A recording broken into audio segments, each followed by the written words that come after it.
"Sign it," her father said, sliding the marriage contract across the table. "Or I hand you to him tonight without the ceremony." Eleanor's hands were shaking so hard, she could barely read the name printed at the top. A man she had never met, a man twice her age, and her father's voice, the same voice that had ruled every breath she had taken for 24 years, was already moving on to the price. She was not a daughter in that moment. She was a transaction. And something deep inside Eleanor Hayes finally broke. If this story moves you, please subscribe to our channel and follow Eleanor's journey all the way to the end. Drop a comment telling us what city you're watching from. I want to see just how far this story has traveled. The paper sat in front of her on the dining table like a loaded gun.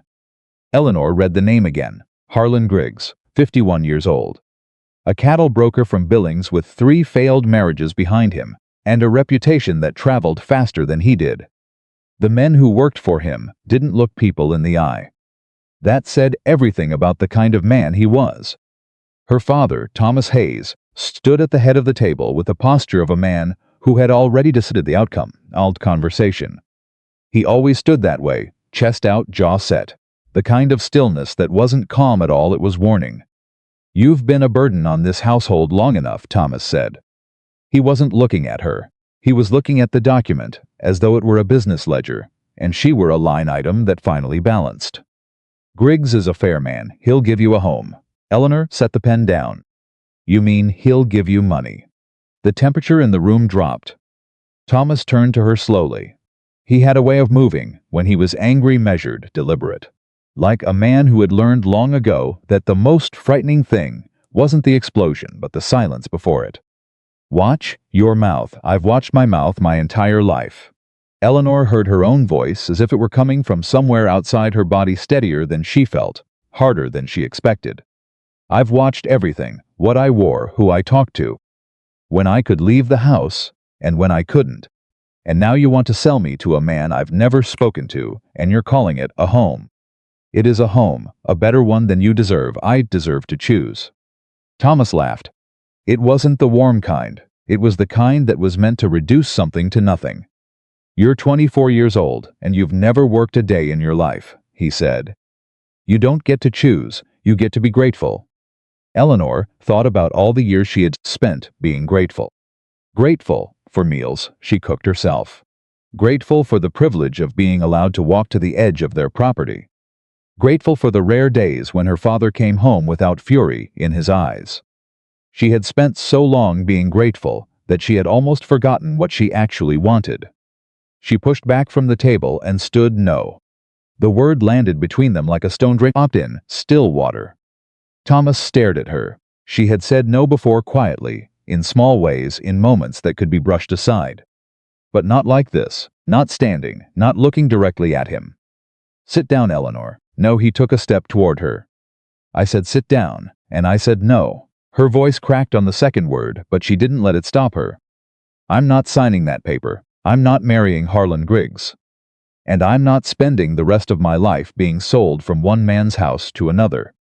You will do what I tell you, not anymore." The silence lasted 3 full seconds. She counted them.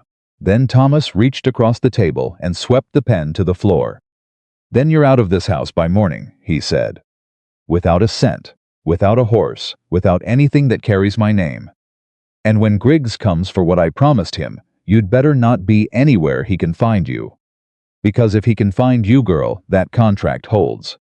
Eleanor nodded. "Then I'll make sure he can't find me." She turned and walked toward the staircase. Her legs were shaking with every step. But she did not look back. She packed in the dark.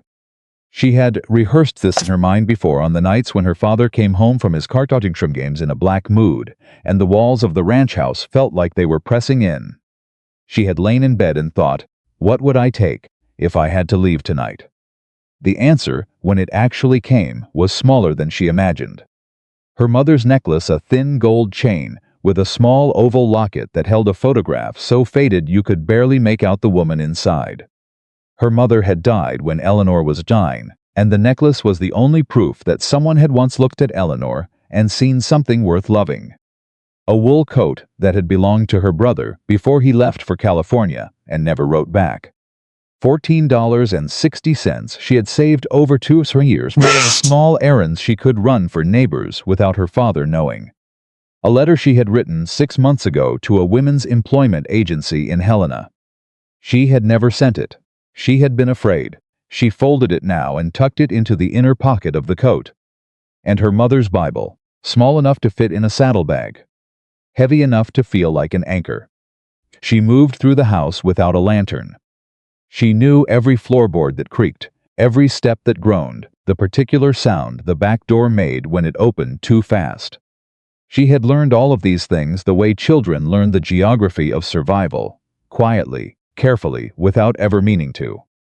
She took her father's second horse, not the good one that would be theft, and she wasn't a thief. She took the older mare, the one that was technically hers by the terms of her mother's will, a document her father had never bothered to challenge because the horse was no longer worth challenging over. The air outside was cold and sharp. September in Montana didn't give you any warning before it turned.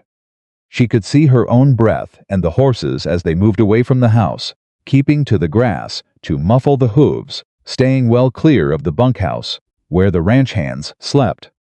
She didn't breathe freely until she reached the first hill, and the lights of the ranch house disappeared behind her. Then she stopped. She sat on that horse in the dark and let herself feel it, all of it. The terror, the relief, the grief that surprised her, because she hadn't expected to grieve a place that had never felt like home. But the body doesn't always distinguish between what you escape from and what you've lost. She pressed her hand against her mother's locket and held on. Then she clicked her tongue and pushed the mare forward, into the dark. She had no idea where William Carter's ranch was. She only knew it was northwest of town, that he was known as a fair man, and that she had heard his name once from a woman at the general store who said, "William Carter's the kind of man who doesn't owe anybody anything, and doesn't make anybody owe him either." She was riding toward a rumor, but a rumor was more than she'd ever had before. By the time the sky began lightening at its edges, Eleanor had been riding for 4 hours, and the mare was flagging. She had taken the long way around town to avoid the road, which meant she had crossed 3 creek beds in the dark, lost the trail twice, and gone through a stretch of scrub brush that had torn her coat sleeve at the shoulder.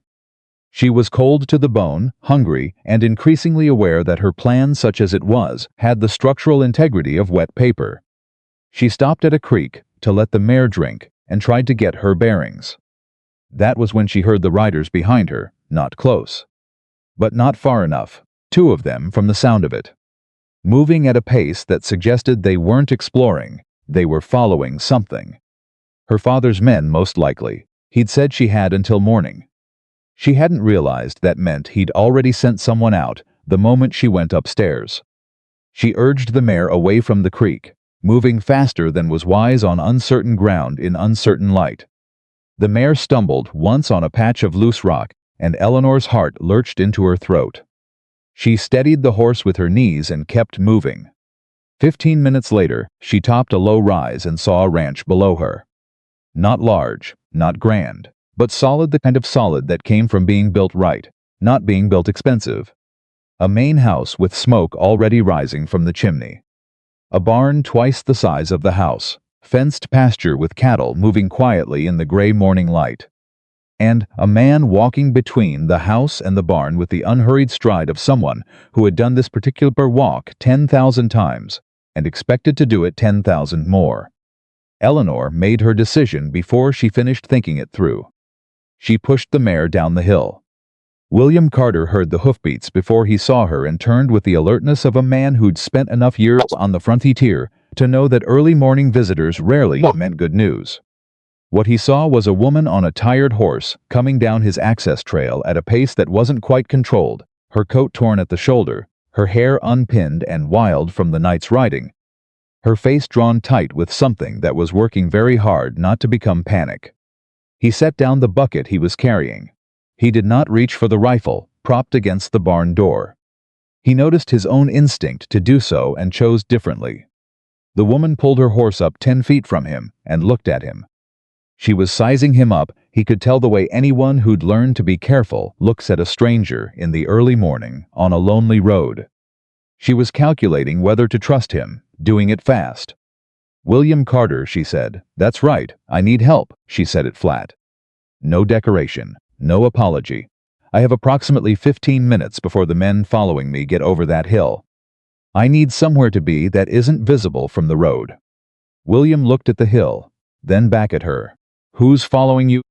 "My father's men. What did you do?" She met his eyes without flinching. "I refused to sign a marriage contract." He picked up his bucket.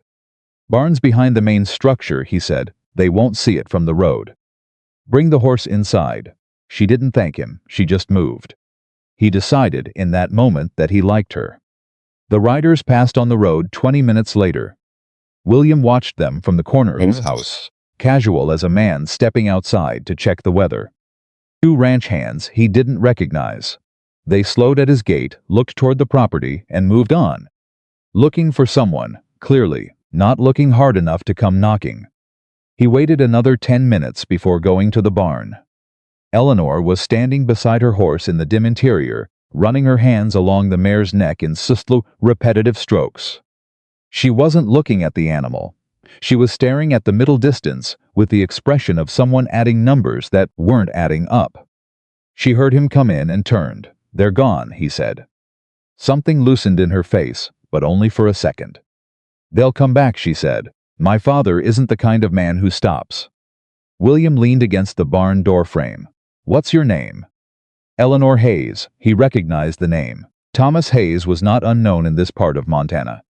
Known for his cattle operation, his card debt, and his temper. "I've heard of your father. Most people have." Her voice was careful. "Then you understand what I'm asking you to understand. Tell me anyway." She was quiet for a moment. Then she straightened, a small movement, but deliberate, like someone picking up something they dropped. "He's lost most of his fortune. Gambling. He owed money to a man named Harlan Griggs, and instead of paying the debt, he arranged to pay it with me. I was supposed to sign a marriage contract last night. I didn't. He told me to be out of his house by morning, but he also told me Griggs has a legal claim if the contract holds. I don't know if that's true, but I know my father, and I know that if his men find me and bring me back, I won't get another chance to leave." William was quiet for a moment. "How much money do you have?" $14.60. I can read and write. I can manage household accounts. I can cook. I'm not afraid of hard work if someone gives me the chance to do it." He nodded slowly. He was thinking. She could see it, not the pretense of thinking, but the actual thing, someone genuinely working through a problem. "I have a proposal," he said at last. Eleanor's eyes sharpened. "I'm going to need you to hear all of it before you respond," he said. "All right. There's a way to make Griggs' claim unenforceable. A way that would make your father's document legally meaningless." He paused. "If you were already married." The barn was very quiet. "To you," Eleanor said, not a question, a clarification. "To me." She stared at him, looking for something she wasn't sure what. Signs of something wrong. Signs of a different kind of trap, wearing a different kind of face. "Why would you do that?" she asked. William was quiet for a long moment. When he spoke, his voice was even, but something underneath it was not. "I had a younger sister," he said. "She was in a situation not unlike yours. She asked for help, and the people who could have helped her looked the other way. I was too far away to do anything by the time I found out." He stopped. "I made a decision after that if I was ever in a position to help someone in her situation, I wouldn't look the other way." Eleanor studied him. "And what do you get out of it?" "Nothing you don't choose to give." "That's not an answer." "It's the only honest one I have." He held her gaze. "I won't pretend there's no benefit to me. A wife who actually wants to work the ranch would be useful. But I won't pretend that's why I'm offering either. I'm offering because it's the right thing, and because no one should have to be sold." Eleanor looked at the barn floor, then at the horse, then at the rectangle of gray morning light in the open door. "Rules," she said quietly. "Whatever you want. I keep my own decisions. About everything, my time, my work, what I do with myself on this property. I'm not trading one set of orders for another." Agreed. "If either of us wants out of this arrangement, at any point, we discuss it like adults. No drama, no punishment." Agreed. And you never ever use this marriage as something to hold over me. Not to control me. Not to make me feel like I owe you something I don't." William nodded, slowly, like someone who understood exactly what was being asked and why it needed to be asked. "You have my word." Eleanor was quiet for another 10 seconds. Then, all right, it was not a romantic moment. There was no music in it, no swelling feeling, no sense of fate clicking into place. It was two people making a practical agreement in a drafty barn at dawn, while the woman's tired horse shifted its weight behind them. But it was, Eleanor would think years later, the first moment in her adult life when she had made a real choice. That counted for more than she had words to say. They rode to town that same morning. William knew the county clerk, a quiet man named Arthur Sims, who asked no unnecessary questions, and completed paperwork with the efficiency of someone who had witnessed enough human chaos to understand that the details rarely mattered as much as the document. Eleanor signed her name on the marriage certificate, in her careful looping hand, the handwriting of someone who had been taught penmanship and found unexpected comfort in its precision. When it was done, Sims shook William's hand and nodded to Eleanor. "Congratulations, Mrs. Carter." Eleanor blinked. "Mrs. Carter." She had expected to feel nothing, or perhaps something like relief. What she felt instead was stranger than either. She felt like she had stepped off a cliff she hadn't meant to jump from, and was still waiting to find out whether she would fall or fly. On the ride back to the ranch, they were silent for the first few miles. Then Eleanor said, without looking at him, "You didn't tell me your first name." "William, I know, but no one calls you that. A beat. Some people call me Will." She considered this. "I'll call you William." "If that's all right, it's fine." Another silence. "More comfortable than the first. I'll earn my keep," she said. "I meant what I said about not being afraid of work." "I know you did. I want you to know I understand this isn't permanent. Or doesn't have to be. I'm not going to pretend it's something it isn't." William glanced at her sideways. The morning light was fully established now, thin and silver, the kind that made everything look slightly unreal. "Neither am I," he said, then after a pause, "but it's legal." "So your father's contract isn't?" "Yes, that means you're free. Whatever else happens." Eleanor turned those words over in her mind, testing their weight. Free. She had been saying that word to herself for years, whispering it in the dark of her bedroom, writing it in the margins of her Bible, tasting it like something she'd read about but never eaten. It felt different to have someone else say it out loud.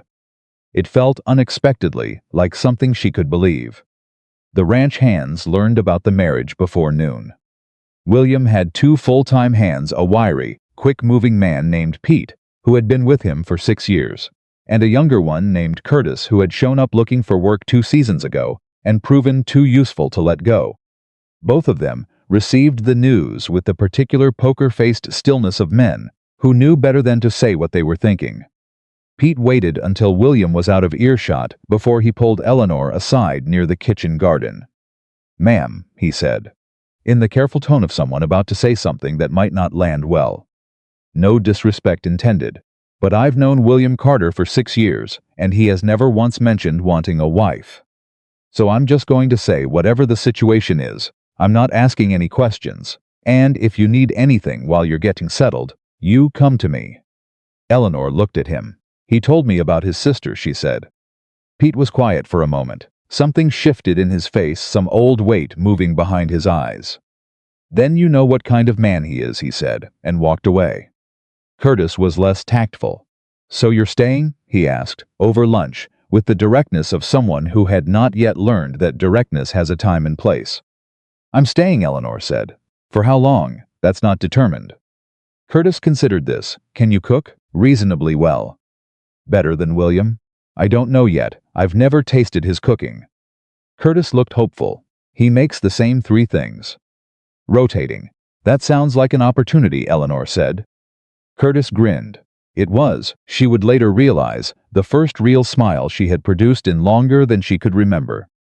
Not the performed kind, the kind that came from somewhere genuine. The first week was a study in careful navigation. Eleanor woke before dawn and lay in the small room William had cleared for her, his spare room, swept clean and furnished with a cot, a washstand, and a hook on the wall, and listened to the sounds of the ranch coming to life. The cattle, the horses, the distant bang of the barn door. William's boots on the porch. She dressed and came downstairs before he could start breakfast. He looked at her when she came into the kitchen. "You don't have to." "I want to," she said. "It's not obligation. I just need to feel useful." He stepped aside without another word. She made biscuits from the flour and lard she found in the larder, and a thick gravy from the drippings of last night's ham, and coffee strong enough to stand a spoon in. When she called the men in, the silence at the table after the first bites said more than any compliment would have. Pete looked at the ceiling like he was praying. Curtis made a sound that was technically not words. William said, "Thank you," and he meant it in a way that went somewhere beyond breakfast. After the meal, she asked William to show her the account books. He gave her a long look, not suspicious, more like someone recalibrating an expectation. Then he brought out a ledger that had the numerical equivalent of a war zone inside it, columns that didn't add, expenses logged in 2 different systems, no reconciliation of income against costs in at least 8 months. Eleanor looked at it for 30 seconds. Who was keeping this? "I was." She looked up. "With what system?" He had the grace to look slightly abashed. "My own. And what happens at the end of the year when you file?" "Arthur Sims helps me sort it out." "How long does that take?" 3 days. Eleanor picked up the pen and opened to the first page. "I'll have it straight in a week," she said. He watched her begin, and there was something in his expression she didn't catch, something quiet and surprised, like a man who had expected a knock at the door and gotten, instead, something he hadn't known he was waiting for. On the 8th day, a letter arrived. It came with the weekly mail run from town, tucked between a seed catalog and a bill from the feed supplier. William handed it to Eleanor at the kitchen table, with no comment, his face neutral. She saw her father's handwriting on the envelope. She didn't open it for 3 hours. She left it on the table while she worked in the garden, while she went over the new account entries she'd made that morning, while she helped Pete mend a section of fence line that had given way in the overnight wind. She left it there like a thing that needed to be diffused before it was touched. When she finally sat down with it, William was at the other end of the table working on a harness buckle that needed replacing. He didn't look up, but he didn't leave either. She opened the letter. Her father's handwriting was what it always was, precise, angular, the writing of a man who had been taught that penmanship was a measure of character and had believed it ever since. The words themselves were measured in the same way. No rage on the surface, just pressure. "You have embarrassed this family. You have entered into a fraudulent arrangement that I am prepared to challenge legally. Harlan Griggs is aware of what you have done, and he is not a patient man. I am giving you an opportunity to return home before this becomes a matter for the courts. You have 1 week." Eleanor read it twice. Then she set it flat on the table, smoothed it with one hand, and picked up her pen. She wrote back, in her own careful handwriting, "My marriage to William Carter is legal and registered with the county. The contract you entered without my consent has no standing. I will not be returning. Do not write again." She signed it. Eleanor Carter. It was the first time she had written that name. She sealed the letter and looked at William. "Can you send this when you go into town tomorrow?" He glanced at the envelope. "Of course. My father isn't going to accept this quietly." "I know. You should understand what that means. He has enough money left to make trouble." "Not as much as he used to, but enough." William set down the harness buckle. He turned to face her, fully, something he didn't always do, she had noticed. He was a man who often spoke while doing something else, as though the parallel activity made the conversation easier. When he stopped and simply looked at her, it meant he was choosing his words. "I have a deed on this property that's been held up in every challenge anyone's ever to bring against it," he said. "I have a legal marriage certificate, and I have 2 hands and a lawyer in Billings who owes me a favor from 1877. He paused.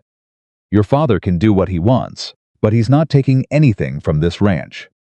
Eleanor held his gaze. "And if he comes himself?" William picked up the buckle again. "Then we'll deal with that when it happens." It was not a declaration, not a promise of safety. It was the plain, unexaggerated statement of a man who didn't offer things he wasn't sure he could deliver. It was more reassuring than any declaration would have been. Eleanor looked at the envelope with her new name on it. Eleanor Carter. She was beginning to understand something she hadn't expected. Freedom wasn't just the absence of control. It wasn't just the open road and her own decisions, and no one telling her where to go. It was this too, a table, a man at the other end of it who didn't tell her what to do. A name she had chosen, a letter she had written herself. It was the weight of her own life, finally in her own hands. And the weight she was discovering was not a burden. It was a foundation. She picked up the pen again and went back to the accounts. Outside, the cattle moved in the morning light. Pete's voice carried from the barn, calling something to Curtis. The ranch moved forward the way it always did, steady, unhurried, purposeful, and for the first time in her 24 years, Eleanor Hayes moved with it. Not as someone's daughter, not as someone's property. As someone who had made a choice and intended to see where it led. The second letter from Thomas Hayes arrived 11 days after the first. Eleanor knew it before she opened it. She knew it the way you know a storm is coming, not from the sky, but from the way the air changes, something pressurized, something gathering. She had lived inside her father's moods for 24 years. She could read his intention through an envelope. This one was thicker. She opened it at the kitchen table, while William was outside with Pete going over the week's cattle count. She read it standing up, which was a thing she did without realizing the same way. She had always read her father's letters at home, never sitting, never making herself small, keeping her feet under her like she might need to move. The letter was not from her father alone this time. Harlan Griggs had added his own page. His handwriting was nothing like Thomas Hayes's precise columns. It sprawled across the paper in thick, confident strokes. The handwriting of a man who had never been told his penmanship was lacking and wouldn't have cared if he had been. The words were pleasant on the surface and ugly underneath, which Eleanor recognized as the specific skill of men who had learned to threaten without technically threatening. He wrote that he looked forward to meeting her, that he understood there had been some confusion about the arrangement. Confusion he was confident could be cleared up with a reasonable conversation. That he had significant respect for the institution of marriage and wouldn't dream of interfering in a legal one, provided, of course, that it was genuine. That he knew men in Helena who were very good at determining the difference between a genuine union and a strategic one. That he hoped she was well. Eleanor put the letter down on the table with the same careful deliberateness she would have used, setting down a knife. William came in from outside 20 minutes later, pulling off his work gloves, and stopped when he saw her face. "What is it?" She handed him both letters without a word. He read them. Slowly. She watched him read, studying his face the way she had learned to study her father's, looking for what was underneath the surface. What she saw in William was different from anything she'd seen in Thomas Hayes. There was no calculation behind it, no performance. Just a man actually thinking, actually feeling something he wasn't trying to hide or weaponize. He set the letters down. "Griggs is saying he'll try to prove the marriage isn't real," he said. "That's what he's saying. Can he do that? He has money. Money buys lawyers. Lawyers can make arguments." She paused. "The argument would be that we married too fast for it to be anything other than a legal maneuver."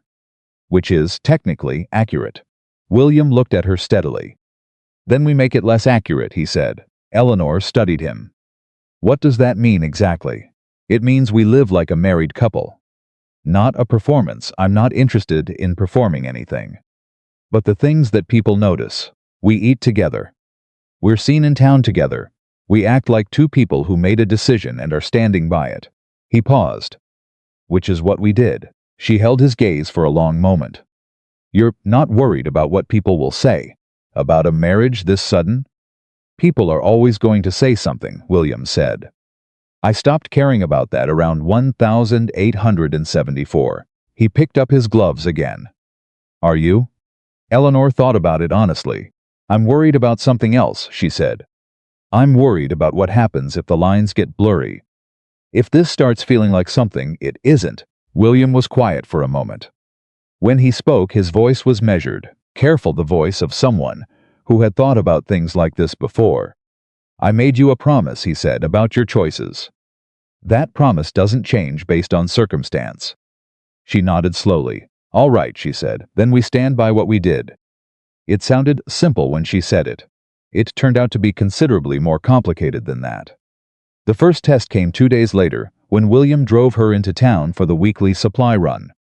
She had been to Granger twice before since arriving at the ranch, but both times quickly, for specific errands, with no particular attention paid to her.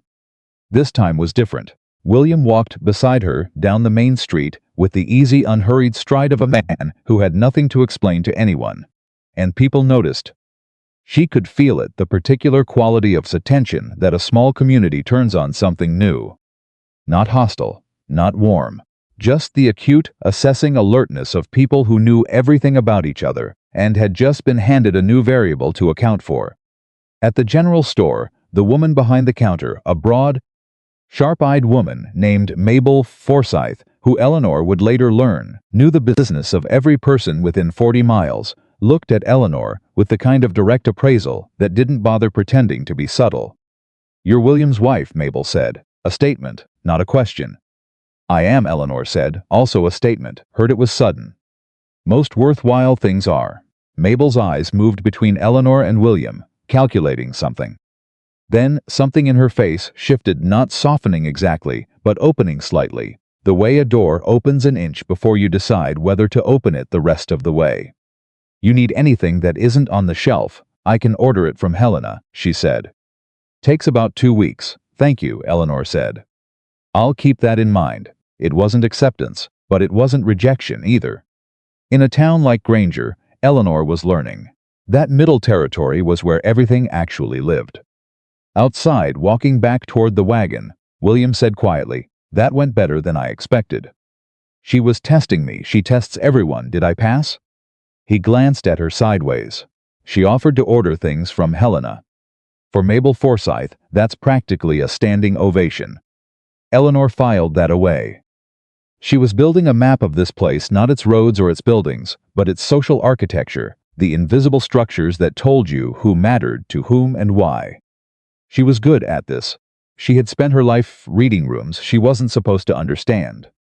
The second test was harder. A man named Gerald Whitmore stopped them on the way to the wagon. He was a rancher from the south side of the county, heavyset and deliberate, with the kind of confidence that comes from land and money, and never having been told no. He shook William's hand and then looked at Eleanor with an expression she recognized immediately, the look that said he was deciding what category she belonged in. "Heard you took a wife," Whitmore said to William, in the tone of someone discussing a business decision. "News travels," William said. "It does." Whitmore's eyes were still on Eleanor. "Isn't your father Thomas Hayes? From the Whitaker Range?" Eleanor met his gaze without shifting. "He is. Heard he had some financial difficulties." "Most families do, at one time or another, and you married rather quickly after leaving his household." The air between them was very still. Eleanor smiled. It was not a warm smile. It was the smile of someone who has been underestimated one too many times and has stopped being troubled by it. "I married a man I respect," she said, "after making a decision I'm at peace with." "Was there something specific you needed from us, Mr. Whitmore?" "We have a supply list to finish." There was a beat of silence. Then Whitmore looked at William with something that might have been reluctant approval. "She's direct," he said. "She is," William agreed. "I like direct." Whitmore nodded to Eleanor, a small nod but genuine. "Welcome to Granger, Mrs. Carter." He walked away. Eleanor exhaled slowly through her nose, keeping her face neutral. Beside her, William said nothing for 3 full seconds. "Then, where did you learn to do that?" 24 years of practice," she said. "When you can't run, you learn to hold your ground." He was quiet for a moment. Then he picked up the supply crate. Eleanor thought she caught the edge of something on his face, something that wasn't quite a smile but occupied the same territory. She looked away before she could be sure. On the drive back, she asked him something she'd been turning over since the morning. "Tell me about the lawyer in Billings, the one who owes you a favor." "His name is Edmund Hale. I testified for him in a property dispute 7 years ago." Saved him a substantial piece of land. Is he good? The best in the territory for property and contract law. Could he handle a challenge to a marriage if Griggs actually pursues it? William kept his eyes on the road. He already is. I wrote to him the morning after you showed me the first letter. Eleanor turned to look at him. You didn't tell me. I was going to. I wanted to know what Hale said before I mentioned it. And he says the marriage is solid, registered, legal, and performed in good faith. He says good faith is the key phrase that we need to be able to demonstrate we entered into the arrangement genuinely, not as a legal trick. Which is complicated, Eleanor said, because at the time, it was partly a legal trick. At the time, William said carefully, circumstances can change. She looked at him for a moment. He was looking at the road, his jaw set in the particular way where she had started to recognize the way that meant he was saying something he'd thought about but wasn't sure how it would land. William, yes. Are you telling me something? A pause that lasted one beat too long. I'm telling you that the arrangement we made is becoming something more complicated than either of us planned, he said. And I think we both know that. And I think we need to decide how we're going to handle it honestly. Eleanor looked at the road ahead. Her heart was doing something she didn't give it permission to do. She pressed it down, held it steady, the way she'd always held things steady. What I know, she said slowly, is that I've been in this arrangement for 3 weeks. And in 3 weeks, you have kept every single promise you made me in that barn. You've treated me as an equal. You haven't told me what to do. You haven't made me feel like I owe you anything. You don't owe me anything, I know, she paused.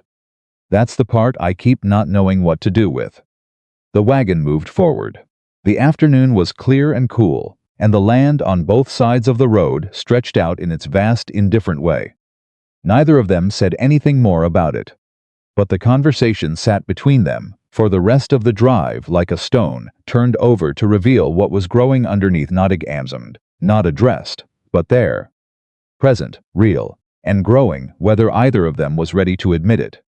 Back at the ranch, Eleanor threw herself into work with the focused intensity of someone who had discovered that motion was an excellent substitute for thinking about things you weren't ready to think about. She had the account books in order now, every column balanced, every expense tracked, a 3-month forecast laid out in clear rows that showed exactly where the ranch stood financially and where it needed to go. She left it on the kitchen table one morning without mentioning it to William, and when she came back in from helping Pete move the cattle to the east pasture, the ledger was open, and William was sitting at the table staring at it with an expression she hadn't seen on him before. He looked up when she came in. This is the ranch's actual situation, he said. Slowly, like he was still processing it. Yeah, I didn't know, I knew roughly. But not like this. Not this clearly. You were keeping your books in 3 different systems and not reconciling them. You were losing money in places that were easy to fix if you could see them. He turned a page, turned it back. You found $800 in waste over 18 months. Closer to $900. The feed suppliers been overcharging for secondary grade hay at premium grade prices. You never caught it because you weren't cross-referencing the delivery receipts against the invoice. William stared at the page. Eleanor, yes, this is more useful to me than 6 months of extra ranch hands. She felt something warm move through her that she deliberately did not categorize. I can keep doing it, she said carefully, if you want. It's not obligatory. I told you I'd work for my keep, and this is work I'm actually good at. I want, he said, simply, without qualification. She picked up her coat and went back outside before the warmth could become something I'd have to explain. The following week, she started teaching. It wasn't planned.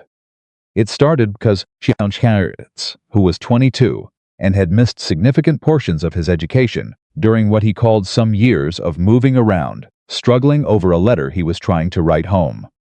She sat down across from him at the bunkhouse table and said, "Show me where you're stuck." He showed her. She showed him how to get unstuck. He came back the next day with more questions. And the day after that. And a week later, Pete's younger cousin Alma, who had been living in town and working at Mabel Forsythe's store, started coming out to the ranch twice a week, and it became, without Eleanor ever intending it to, a small, informal class. They worked on reading and writing and arithmetic. Eleanor remembered, with increasing clarity, how much she had loved learning, loved the specific satisfaction of a problem solved, a sentence that finally said what it meant, a number that landed in its right place. At her father's house, education had been considered acceptable, in women only, up to the point where it might make them inconvenient. She was inconvenient now, she supposed, enthusiastically so. When William saw what was happening, saw Alma and Curtis at the kitchen table with Eleanor one evening, bent over a reading exercise while she walked them through it with the focused patience of someone for whom this came entirely naturally, he stood in the doorway for a long moment before he said anything. Then, "How long has this been going on?" 8 days, Curtis said, with the distracted pride of someone who had just successfully decoded a sentence they'd been working on. William looked at Eleanor. She looked back at him steadily, waiting for the objection. None came. "Do you need more lamp oil?" She blinked. Yes, actually. The supply's getting low. I'll pick some up in town Thursday." He walked past them to the kitchen, poured himself a cup of coffee, and went back to the table where he'd been working on the ranch's winter supply plans. Eleanor watched him for a moment. She was going to have to stop being surprised when he did that. When he simply accepted, made room, treated her choices like they were reasonable because they were reasonable. She had spent 24 years in a house where every decision she made was a point of negotiation or conflict, where her autonomy was a thing to be managed and contained. She did not yet have the reflex to expect anything different. She was building it. The letter from Edmund Hale in Billings arrived on a Thursday. William brought it in from town with the regular mail and set it on the table beside Eleanor's ledger. She saw it when she came in from the garden, recognized the legal letterhead, and opened it. Without hesitation, she had moved, in the past month, into a relationship with her own fear where she preferred to meet things directly rather than circle around them.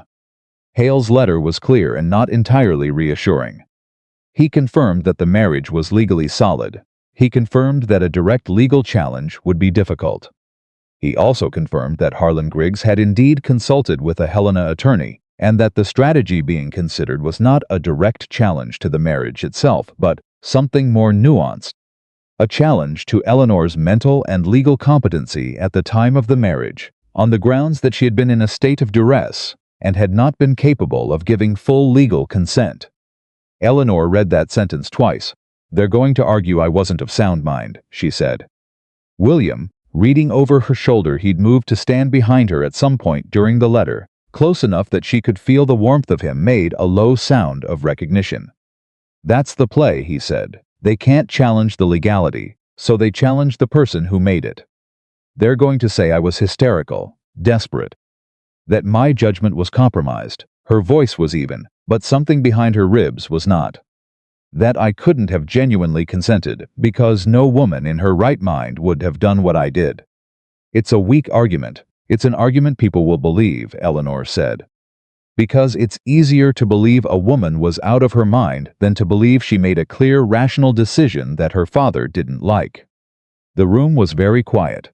William moved around to sit in the chair across from her.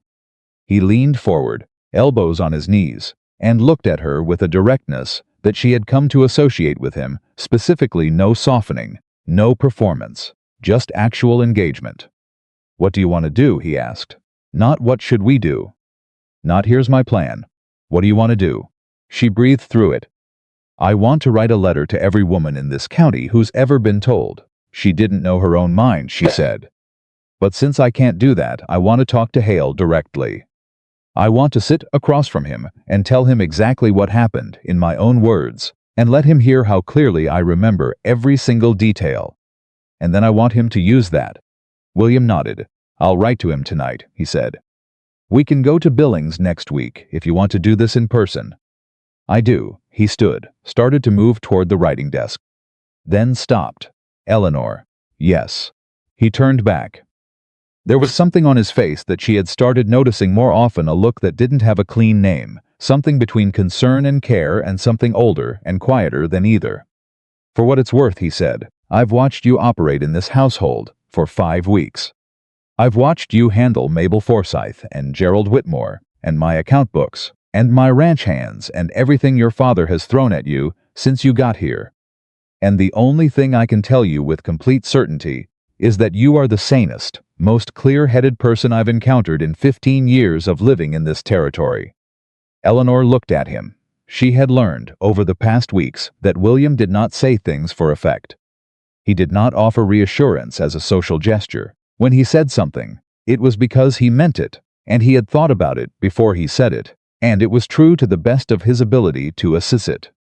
She felt something she hadn't expected to feel, something that cracked open quietly, the way ice cracks in spring, not dramatically but inexorably, and once it starts, it cannot be reversed. "Thank you," she said. It came out quieter than she intended. William nodded once. Then he went to write the letter. Eleanor sat at the table for a long time after he left the room. Outside, the wind moved through the grass, and the cattle were quiet, and somewhere down by the barn, Pete was singing something under his breath, one of those old songs that working men carried around in them, without knowing where they'd picked it up. The ranch moved and breathed around her like something alive. She had been here 5 weeks. 5 weeks ago, she had been a woman sitting at her father's table with a pen in her hand and a contract in front of her. She had chosen to put the pen down. She had chosen to climb out the window. She had chosen to ride through the dark toward a name she barely knew, on a horse she barely had, with $14.60, and her mother's locket and the particular, stubborn, absolute refusal to be owned by anyone. And here she was, in a kitchen that was starting to feel like hers, with a ledger she had organized and lamp oil someone was buying for her, and a class she was teaching, and a man who asked her what she wanted to do, rather than telling her what was going to happen. She had come here running from something. She was beginning to understand that she had also been running toward something. She hadn't known its name at the time. She was starting to. 2 days later, the third letter arrived, but this one was not from her father or from Griggs's lawyer. It was from her brother. Daniel Hayes had left for California 3 years ago and sent nothing back, not a letter, not a word, nothing.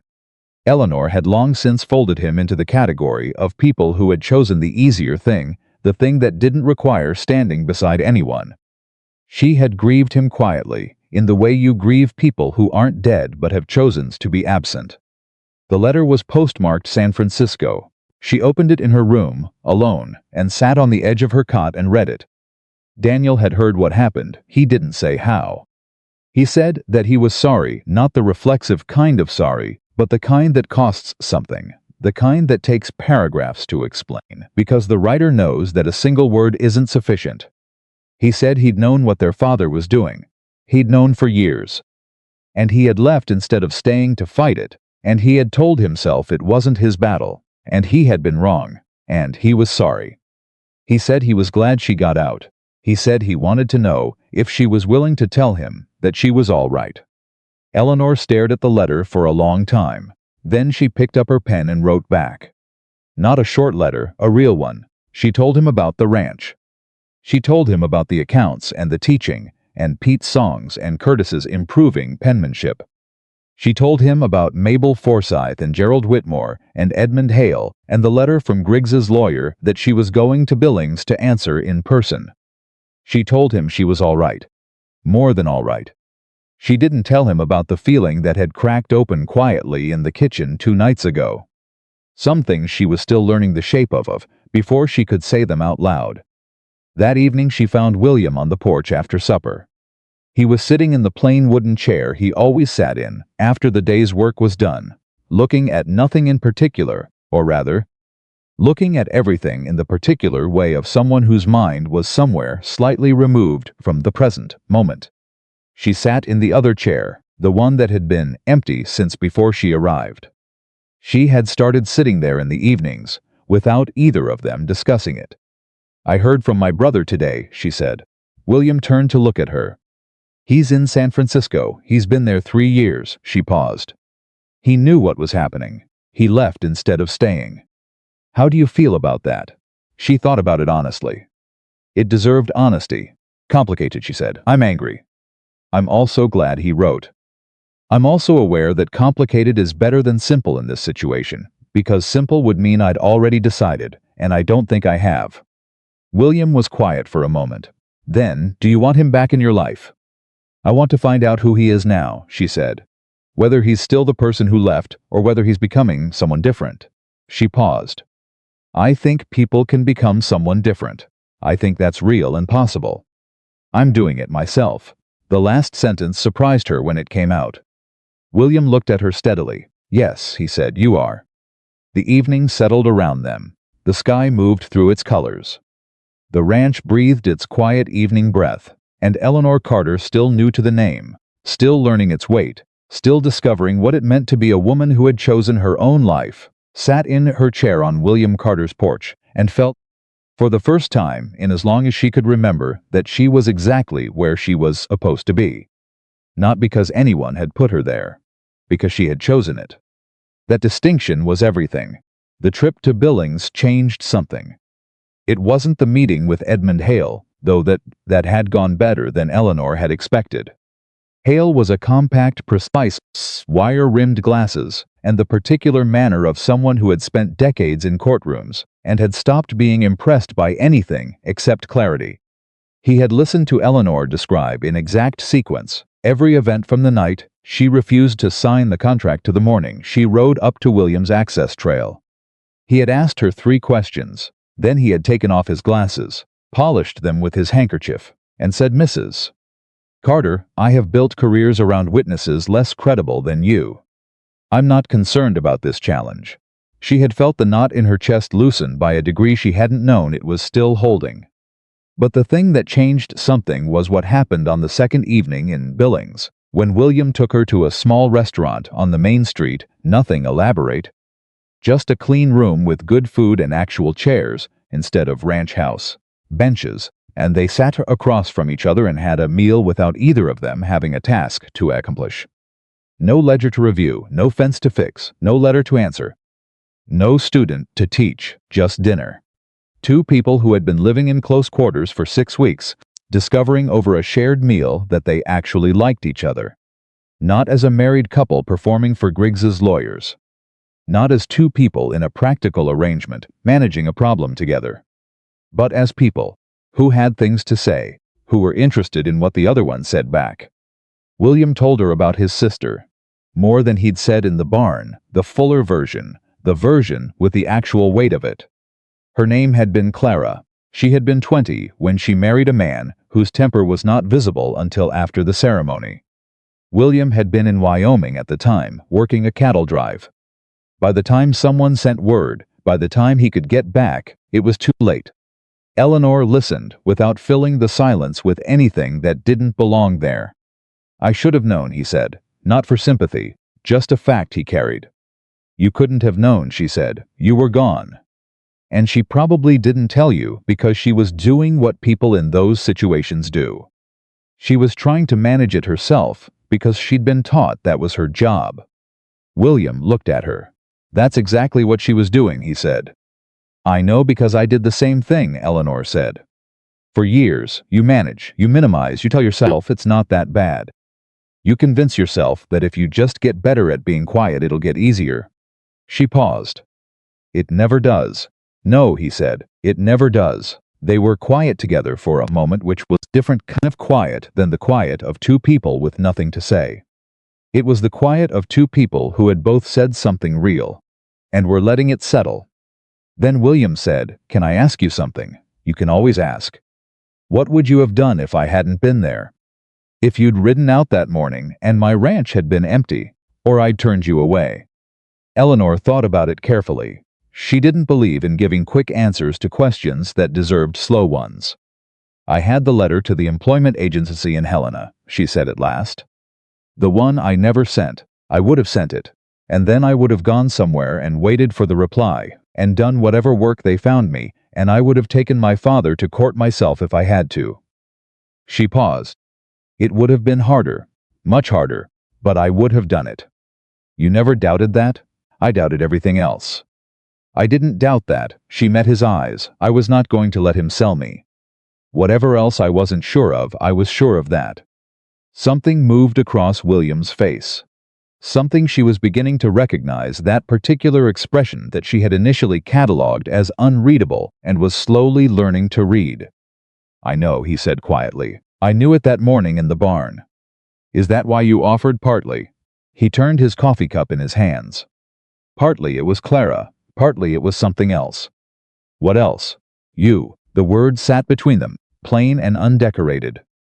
Eleanor held his gaze and did not look away, and did not rush to fill the space around the word with something safer. "William," she said carefully, "we agreed to honesty." "We did. Then I'm going to be honest with you. I don't know what I'm feeling yet. I know what I notice. I notice that you're the first person in my life who has made a promise to me and kept it every day without being reminded." She paused. "I notice that I trust you. And I don't know what to do with that yet, because trusting people has not historically ended well for me." "I'm not asking you to do anything with it," he said.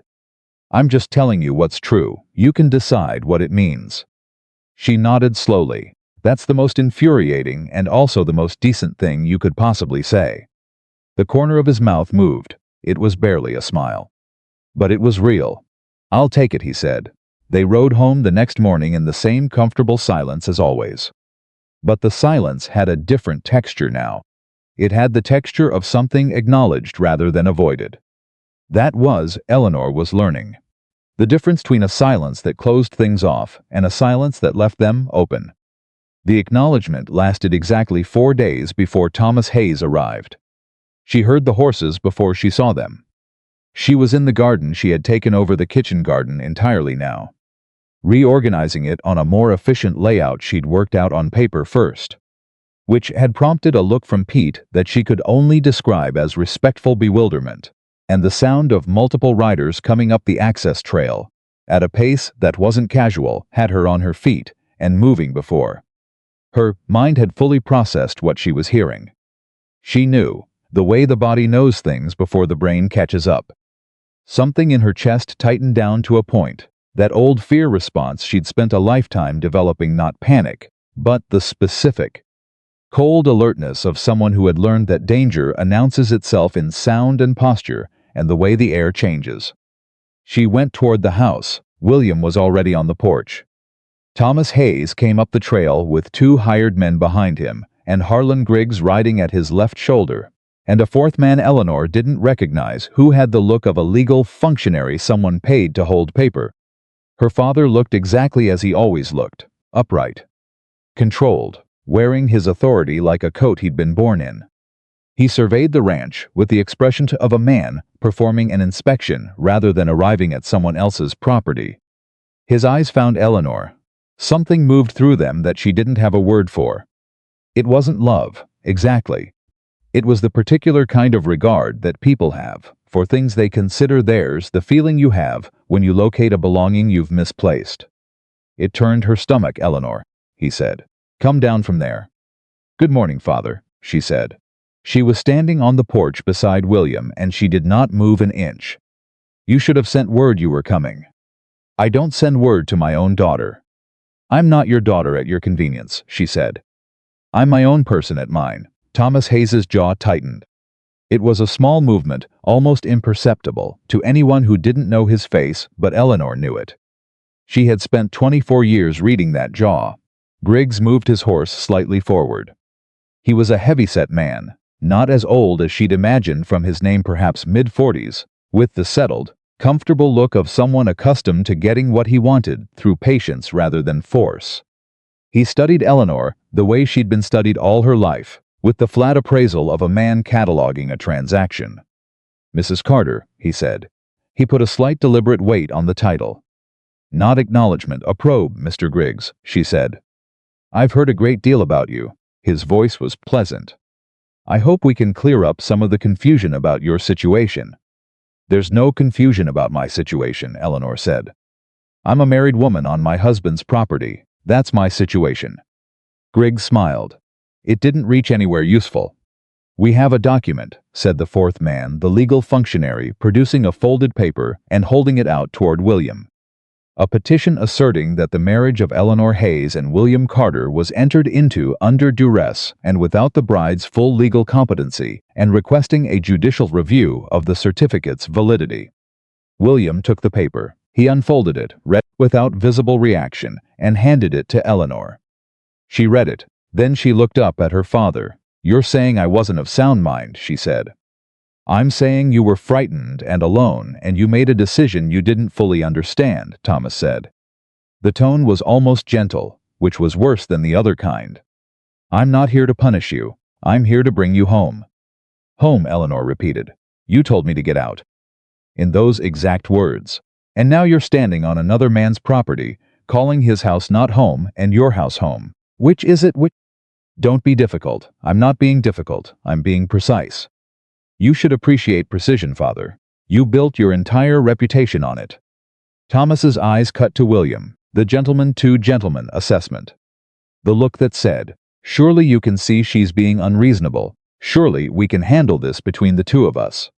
William looked back at him with the particular expression he had when he was entirely unmoved and didn't feel the need to prove it. "You're welcome to water your horses," William said. "And then I'd ask you to move on. You've been served with a response from our attorney in Billings regarding the petition. He's expecting your legal team by Wednesday." Thomas shifted in his saddle. "I'm not talking to your attorney. I'm talking to you." "Then I'll keep my answer short," William said. "Eleanor is my wife. She made that choice herself. She makes all her choices herself on this property. You can pursue whatever legal action you believe you have standing for, and will answer it in court. But you won't come onto this land and tell her what to do. Not today, not any day." The silence stretched out.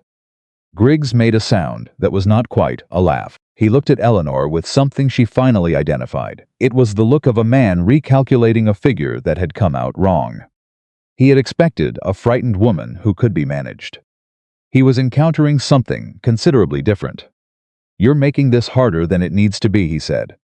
"No," Eleanor said. "I made it very simple. I said no." Everyone seems to be having trouble hearing that.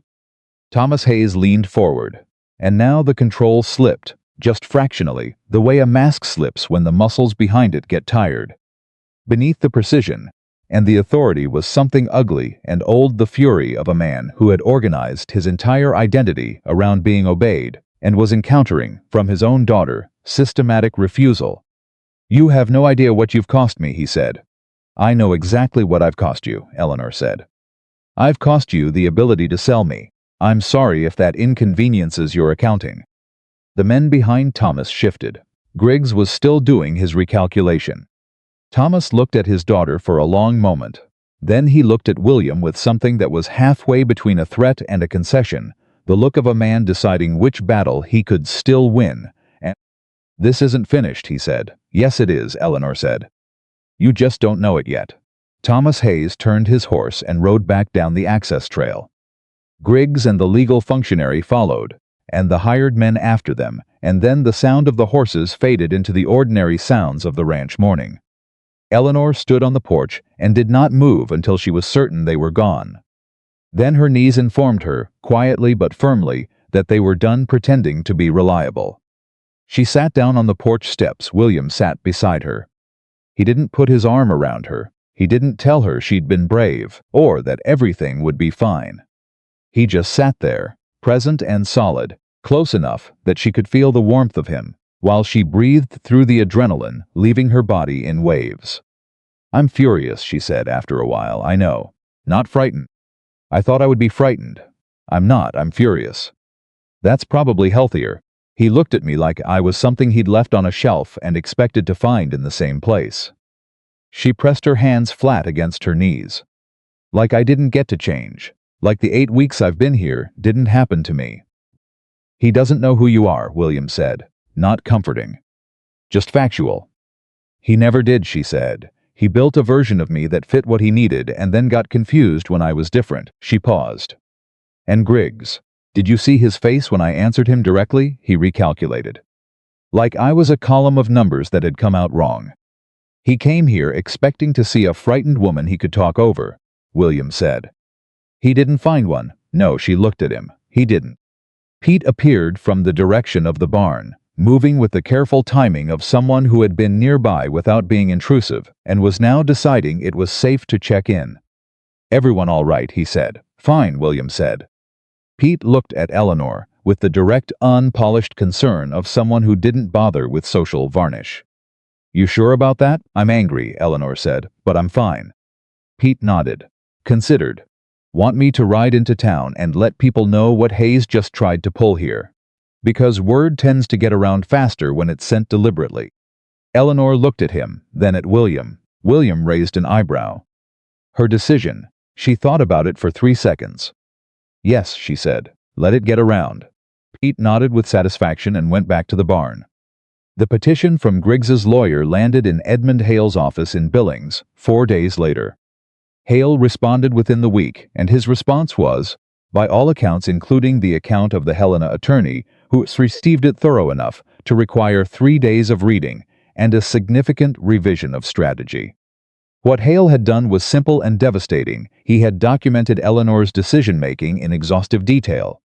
The account books she had reorganized, with the specific errors she had identified and corrected. The letters she had written included a response to her father, which Hale included in full, and the letter to Daniel, which Eleanor had consented to use. The statements from Mabel Forsythe and Gerald Whitmore, both of whom had agreed without hesitation to attest to her clarity and competence. The statement from Pete, who turned out to be unexpectedly eloquent when given a pen and a purpose. And the statement from Edmund Hale himself, describing his meeting with Eleanor in Billings, the precision of her recall, the coherence of her account, the absolute absence of anything that resembled diminished capacity. The challenge to Eleanor's competency, Hale wrote in his response, was not only legally insufficient. It was an embarrassment to the profession that had filed it.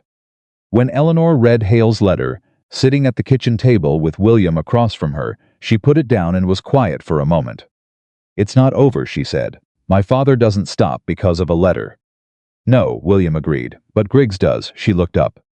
"Griggs is a businessman," William said. "He entered into this because he thought it would be easy. He thought a frightened woman could be pressured into compliance. He doesn't want a protracted legal fight with a paper trail that's starting to embarrass his attorney. He'll cut his losses." William was quiet for a moment. "Your father is a different matter," he said. "He's not doing this for money anymore. He's doing it because you refused him, and men like your father," he stopped. Chose his words. "Men like your father tie their sense of themselves to control. When they lose it, they don't respond like businessmen. They respond like something's been taken from them." Eleanor knew this. She had known it all her life, in the wordless, instinctive way you know things you've lived inside. "He'll come again," she said. "Probably, and when he does it'll be worse. Because this time he'll be angry, not calculating." "Yes." She picked up the letter again and looked at it without reading it. "I need you to understand something," she said. Her voice was steady, but underneath it something was working hard. "Whatever happens when he comes back, whatever he says, whatever he tries to use, I need you to let me answer him. Not because I don't value your support. Because I need to be the one who stands in front of him and says what needs to be said." She paused. "I've been managed and spoken for my entire life. I can't let that happen even from someone who means well." William held her gaze. "Understood," he said, without a pause, without a qualification. She exhaled. "Don't thank me," he said. "Just tell me what you need, and I'll make sure it's there." What happened next had nothing to do with Thomas Hayes, which was why it mattered so much. It was a Thursday evening, 3 weeks after the confrontation on the porch, and the weather had turned cold enough that the evening work finished early, and the household settled in around the warmth of the kitchen earlier than usual. Curtis and Pete had eaten and gone to the bunkhouse. Alma had left after her reading lesson. The ranch was quiet. Eleanor was going over the winter supply projections at one end of the table. William was mending a piece of tack at the other. The lamp between them threw its warm circle, and outside the wind moved through the grass and rattled the window frame lightly. And the whole scene had the specific texture of something that had happened many times before, which, Eleanor realized with a small shock, it had. This had happened many times, this exact configuration. The two of them at opposite ends of the table, working separately but together, in a silence that had nothing strained in it. When had that started feeling ordinary? She looked up from the supply projections and found him already looking at her. He didn't look away. She didn't either. "Can I ask you something?" she said. "Always. Do you think about what this is, what we..." She stopped. Tried again. "Do you think about the arrangement, where it started and what it is now?" William set down the tack. "Yes," he said often. And he was quiet for a moment. "I think it was one thing in the barn that morning. A practical agreement. And I think it's something else now. And I think you know that too." "I do," she said quietly. "The question is what we do with it. The question," Eleanor said, "is whether I can trust what I feel. Because I have spent 24 years in a house where love was used as leverage. Where the people who were supposed to care about me used that as a reason to control me. And I am..." She pressed her hand flat against the table. "I am not afraid of you, William. I want to be clear about that. But I am afraid of what it means to depend on anyone. I am afraid of finding out that this is something and then having it used against me." "I know," he said. "Do you?" "I know because you've told me. And because I've watched you for 10 weeks hold everything at arm's length, the ranch, the town. Me, not because you don't want it, but because you're making sure you can trust it first." He paused. "I think that's the sanest thing I've ever watched anyone do." She stared at him. "Most people think it's coldness," she said. "They think I don't feel things." "I know you feel things," he said. "I've watched you feel things every day for 10 weeks. You just feel them honestly, without performance, without using them as a tool." He held her gaze. "That's not coldness. That's the most real thing I've ever been around." The wind hit the window frame again. The lamp flickered and held. Eleanor was quiet for a long time, working through it the way she worked through everything, from the inside out, not impulsively but not timidly either, following the logic of what was true. "I want to try," she said at last. "I don't know what it looks like. I know we started this as an arrangement. I know we're technically already married, which makes the whole conversation somewhat absurd. But I want to tell you honestly that I would like to find out what this is, if you're willing." William looked at her with the direct, undecorated openness she had come to associate with him. No games, no strategy, nothing held in reserve. "I've been willing since about the 3rd week," he said. Despite everything, despite Thomas Hayes and Harlan Griggs and competency petitions and fear and 10 weeks of careful, cautious navigation, Eleanor laughed. A real laugh, full and surprised. "You could have said something," she said.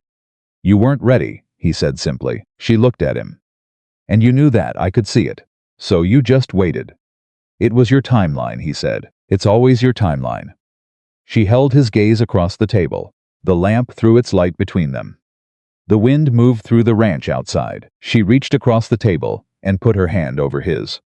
It was a small gesture, uncomplicated. Two people telling each other something that words were only beginning to be adequate for. He turned his hand and held hers, and that was how it started. Not with a grand declaration or a dramatic turning point, but with two people at a kitchen table in the dark of a Montana evening, deciding honestly that they wanted to find out what they were to each other. But Thomas Hayes was not finished. He arrived again on a Tuesday morning, 12 days later, and this time he came without Griggs. Without a legal functionary. Without the pretense of paperwork or petition. He came with one hired man and his own considerable fury, and nothing left to lose, which was the most dangerous version of Thomas Hayes that existed. Eleanor heard him at the gate. She was in the kitchen when she heard his voice, and every nerve in her body fired at once that old, cold, full-body recognition. She closed the ledger she'd been working in, stood up, smoothed her sleeves. She went to the door before William reached it. "Let me," she said. He stopped. She stepped outside. Her father looked at her from horseback with the face of a man who had been awake too many nights. The careful control was gone. What was underneath it was rawer and more real, and in some ways more frightening, because there was nothing diplomatic about it. "You've made your point," he said. "I've made my life," she said. "That's different. You have ruined this family." "You ruined this family," she said. "You did that with the gambling debts, and the bad decisions, and the decision to treat a person like a commodity. I just refuse to cooperate with the final step." Thomas Hayes looked at her for a long moment. The hired man behind him was very still. "Your mother would be ashamed of you," he said. It was the cruelest thing he had, and he knew it, and he used it the way people use their most dangerous weapons when everything else has failed, and desperation has replaced strategy. Eleanor felt it land. It landed the way those things do, not with a loud impact but with a deep one, somewhere below language, somewhere old. She breathed. Then she reached up and touched her mother's locket through the fabric of her dress. "No," she said she wouldn't. Her voice was quiet. Completely level.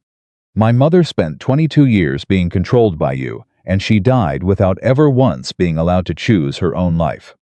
If she can see me now, what she's feeling isn't shame." She held his gaze. "She's feeling something else entirely." Thomas Hayes stared at her. For the first time in her life, the first time in 24 years, she watched her father look at her and not know what to do. The hired man shifted behind him. Something moved across Thomas's face that she had never seen on it before. Something fractured. Something that looked uncomfortably like the expression of a man who has just heard a true thing said about him in public and cannot refute it. He gathered his reins. "This isn't over," he said. His voice was different now, thinner. "It will be," Eleanor said. "When you decide to let it be." He rode away. She stood in the yard until the sound faded.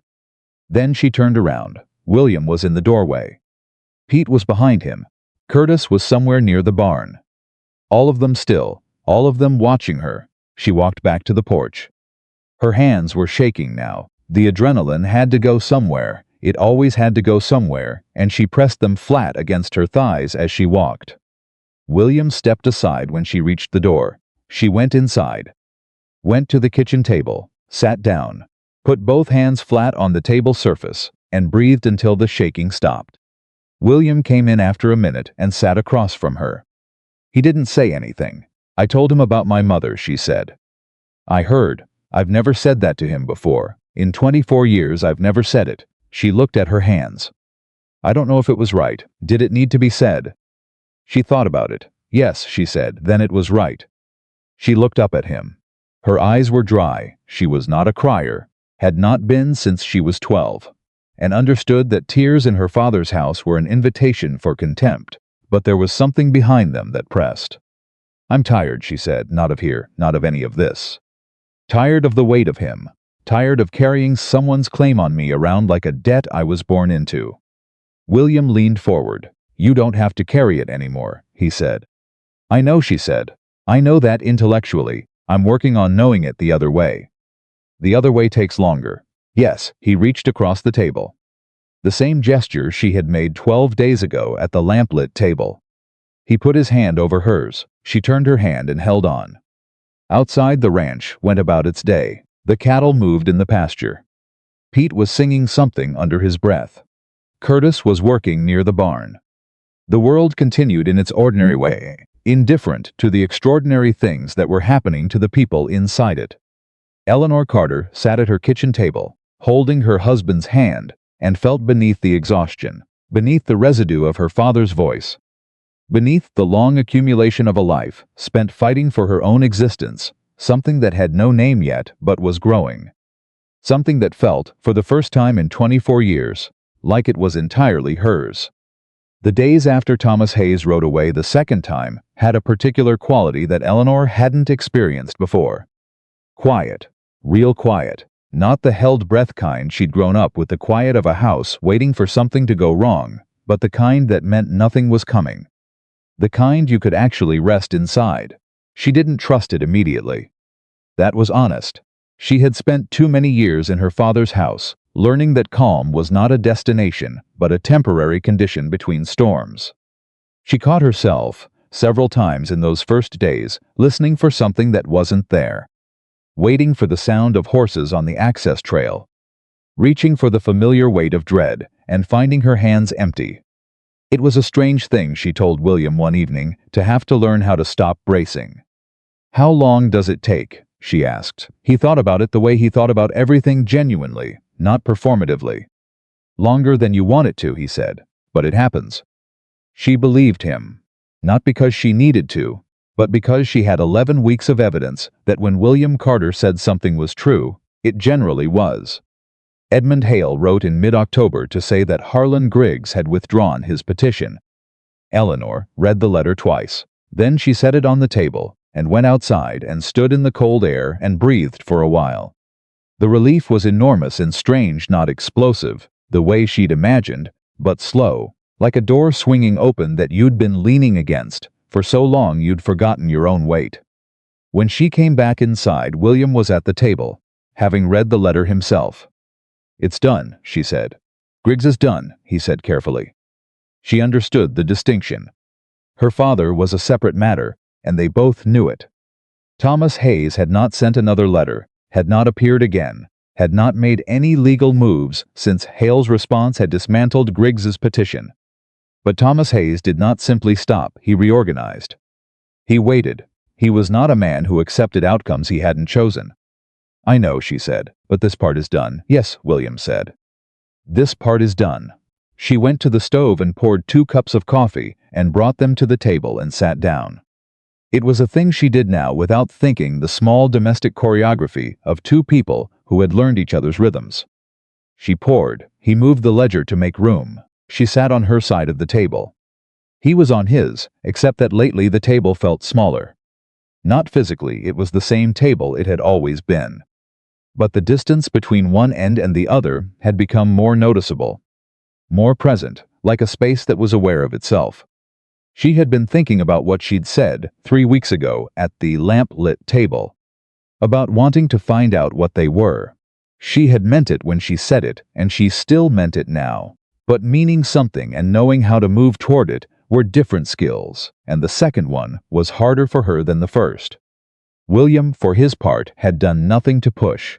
He was exactly as he'd always been present, practical, attentive, in the specific way of someone who noticed things without making the noticing into a performance. He held her hand when she needed it. He asked her opinion before he made decisions that affected the ranch they shared. He made room, constantly and without fanfare, for the fact that she had a self that was separate from him and that this was a good thing rather than an inconvenience. She was discovering a very disorienting way to be treated. Disorienting in the best sense, the sense of having your equilibrium adjusted toward something more accurate. Daniel's letters had been coming regularly since September. They had established something Eleanor hadn't expected and still wasn't entirely sure how to categorize: an actual correspondence.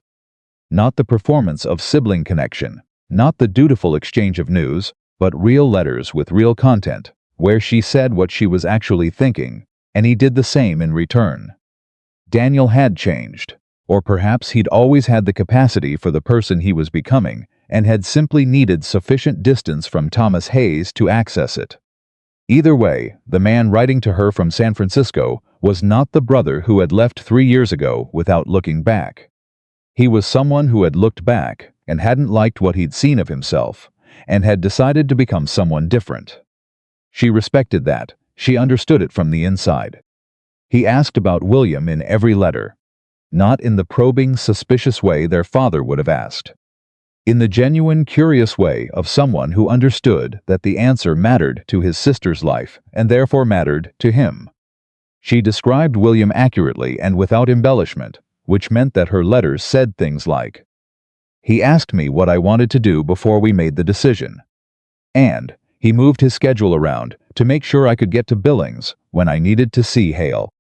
And he told Curtis to fix the latch on the room I use as an office because I'd mentioned once, in passing, that it was sticking." Daniel wrote back, "He sounds like someone who's been paying attention." She wrote back, "He's been paying attention since the first morning." She thought about that exchange for several days after she sent it. It was Alma who inadvertently made things clear. Alma had been coming twice a week for the reading lessons, and she had graduated, over the course of 11 weeks, from struggling through simple sentences to working her way through an actual book, a collection of American short stories that Eleanor had found in William's surprisingly well-stocked shelf and commandeered for instructional purposes. Alma read with the fervor of someone who had discovered that books were a form of travel. Eleanor understood completely because that was exactly how she had discovered them herself. One Thursday afternoon, after the lesson, Alma looked at Eleanor across the table with the forthright expression that characterized everything she did. "Can I ask you something personal?" Alma said. "You can ask," Eleanor said. "I reserve the right not to answer. Are you happy here?" Eleanor looked at her. It was not the question she had expected.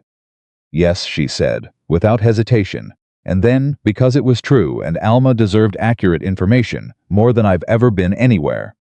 Alma nodded slowly. "I thought so, but I wanted to hear you say it." She paused. "Does he know, William? Does he know you're happy?"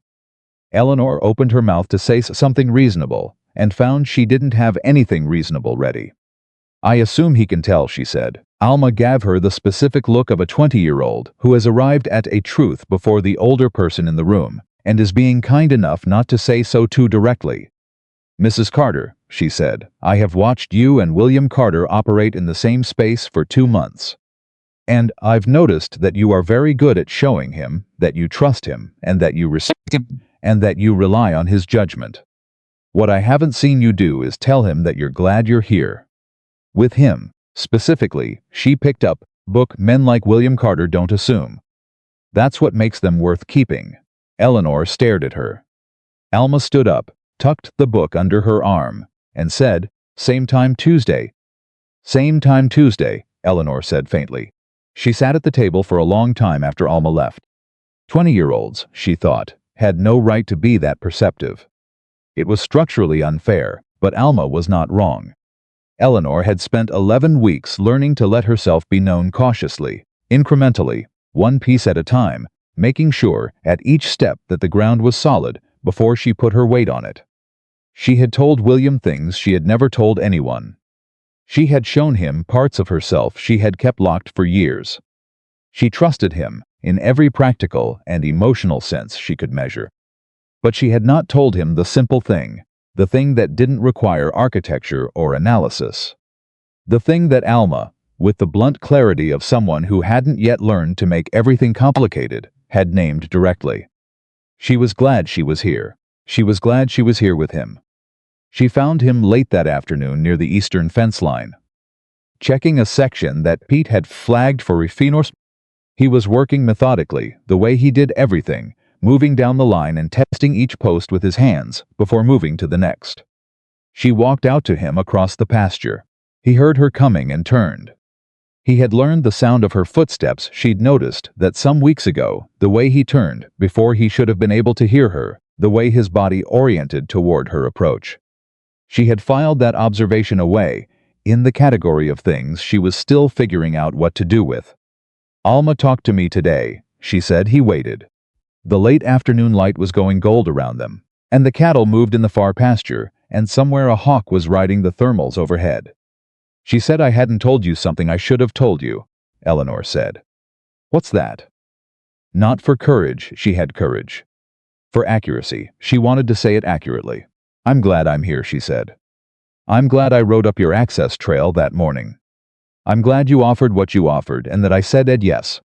I'm glad for the account books and for the teaching and for the porch and for the letters and for Billings and for all of it."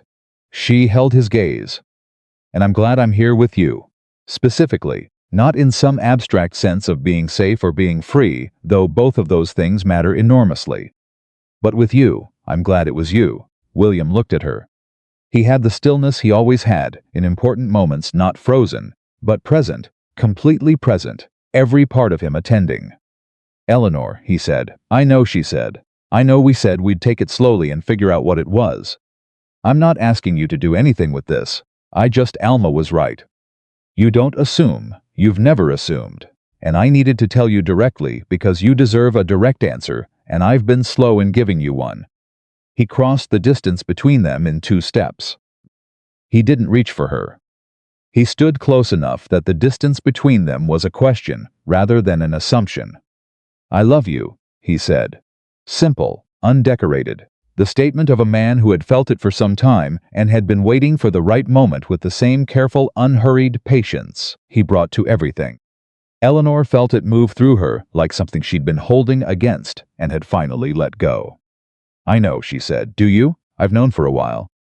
I was working up to knowing what to do about it. And she looked at him directly, the way she'd learned to look at things that mattered without flinching, without performance, without anything between herself and the truth. "And I love you too," she said, "which terrifies me, and also feels like the most reasonable thing I've ever done." He smiled, not the barely there suggestion of a smile she'd been cataloging since October. A real one, the kind that changed his whole face. "Those two things can both be true," he said. "I know," she said. "I'm working on letting them."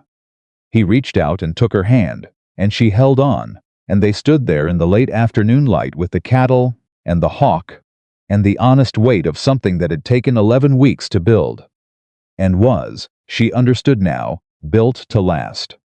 What happened 3 days later nearly destroyed everything. She didn't see it coming. That was the part that stayed with her afterward, not the thing itself, but the fact that she hadn't anticipated it, that she had let herself relax, inside, the quiet, and the relief and the feeling in the pasture. And that was when the letter arrived. Not from her father, not from Griggs's lawyers, from the county recorder's office in Helena. William brought it in from the mail run with a face that told her, before he handed it over, that something had shifted. She read it once. Then again. The letter informed William Carter that a formal petition had been filed by Thomas Hayes contesting the property deed on the Carter Ranch, on the grounds that the deed contained a procedural error in its original 1,873, filing a missing witness signature, that had gone uncorrected for 8 years, and could, under specific territorial statutes, constitute grounds for review. Eleanor lowered the letter. "He's not coming after the marriage anymore," she said. "No," William said. His voice was even, but something behind it was not. "He's coming after the land." She understood it immediately and completely. Thomas Hayes had been beaten on the personal front, beaten by a daughter who wouldn't flinch, and a lawyer who wrote responses that embarrassed opposing counsel. So he had shifted. He had found a different angle of attack. Not Eleanor's choice, but William's foundation.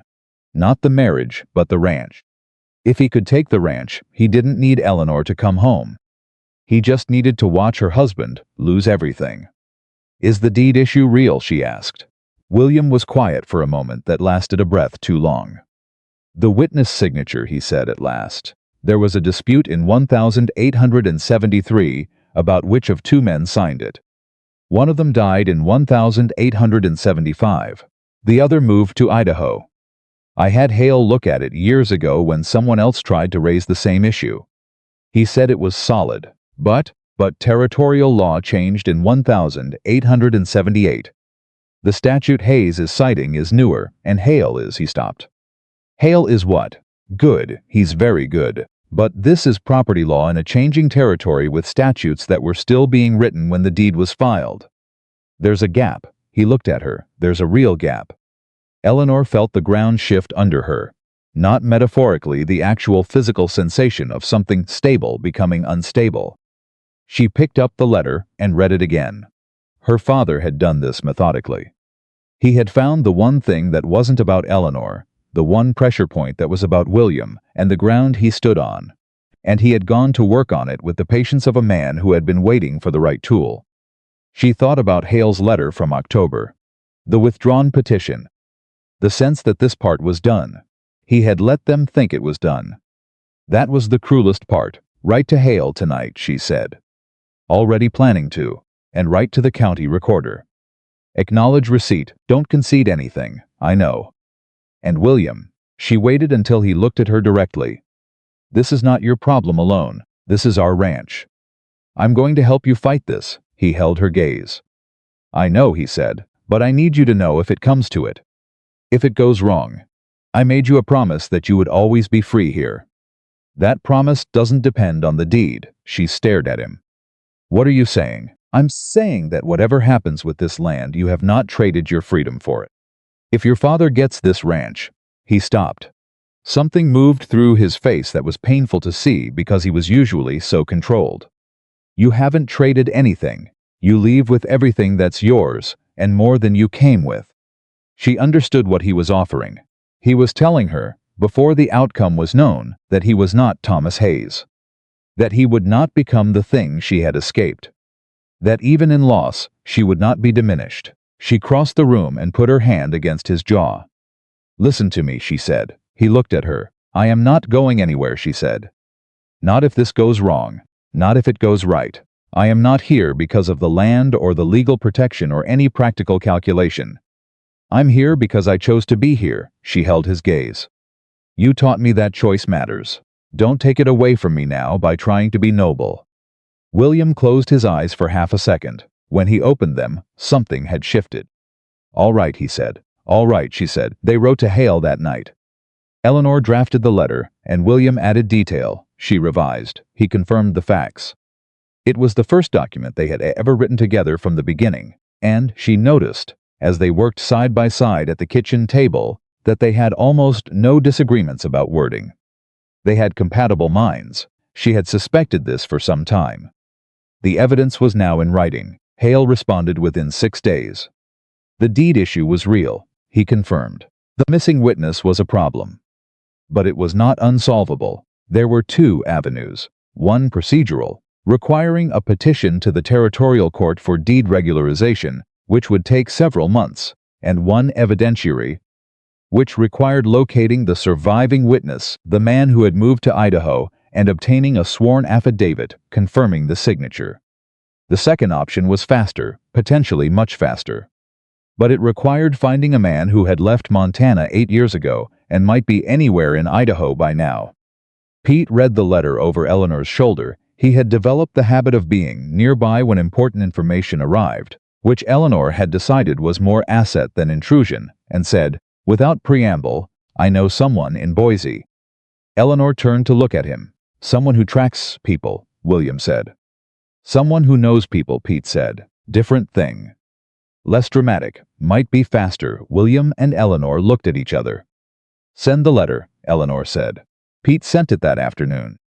While they waited, Eleanor did something she had been turning over in her mind since the day the county recorder's letter arrived. She went to see Mabel Forsythe. Not for supplies, not for pleasantries.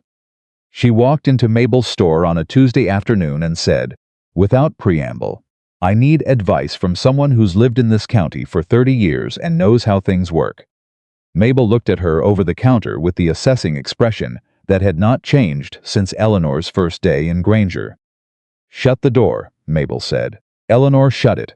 What Mabel knew about Thomas Hayes could have filled a substantial document. She had watched him operate in this county since before Eleanor was born. She knew his methods, his connections, his debts, and most crucially his weaknesses. "He's leveraged," Mabel said, "more than he looks. The gambling debts aren't all settled. He borrowed money from Griggs's business associate in Helena to fund this legal action, which means Griggs is still involved, just less visibly." She paused. "He's gambling on this working fast. If it drags out, he can't sustain it." Eleanor absorbed this. "How do you know this?" she asked. "Arthur Sims," Mabel said, "county clerk. He sees everything that gets filed. He doesn't gossip, but he talks to me." Eleanor looked at her steadily. "Why are you telling me?" Mabel folded her hands on the counter with the manner of someone who has made a decision and is at peace with it. "Because I watched your father operate in this county for 30 years, she said. "And I watched what he did to your mother. And I have been waiting for a Hayes to stand up and say enough." She looked at Eleanor. "You said it. So now I'm helping." Eleanor felt something move through her that was too large and too quiet to name properly. Something in the region of gratitude, but older than that. Like being recognized by someone who had been watching and waiting for you to be who you actually were.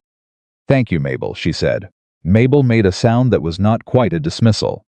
"Don't thank me." When the response from Boise came 17 days later. Pete's contact had found the former witness, a man named George Aldridge, now 63, living on a small property outside Nampa, Idaho. Aldridge remembered the deed signing. He had been present. He had signed it, and when Pete's contact explained the situation, Aldridge had said, according to the letter, "Well, why didn't anyone just ask me? I've been right here." He was prepared to provide a sworn affidavit. Hale filed the evidentiary petition within the week. Thomas Hayes's legal team had 48 hours to respond before the territorial judge reviewing the case decided that an 8-year-old procedural gap remedied by the sworn testimony of the living signatory, was insufficient grounds for deed review. The petition was dismissed. The letter from Hale arrived on a Thursday. Eleanor read it at the kitchen table. Then she set it down and sat with it for a full minute without speaking. William was watching her. Yea said. Both pieces. Yes, she looked at him, he looked back. And neither of them had the dramatic, explosive reaction she might have expected from herself 6 months ago, because the people they were now, the people 11 weeks of honest living had made them, knew that the point was not this moment. The point was every moment that had built toward it. Pete came in from outside, read their faces, and said, "Good news." "Very good news," Eleanor said. Pete sat down at the table. "Tell me," she told him. He listened with the satisfaction of someone who had been part of the fight and knew it. "Does that mean everything settles down now?" Curtis said from the doorway, where he had materialized at some point during the conversation, in the way he always did, appearing without announcement like a stray cat. "It means the legal part settles down," Eleanor said.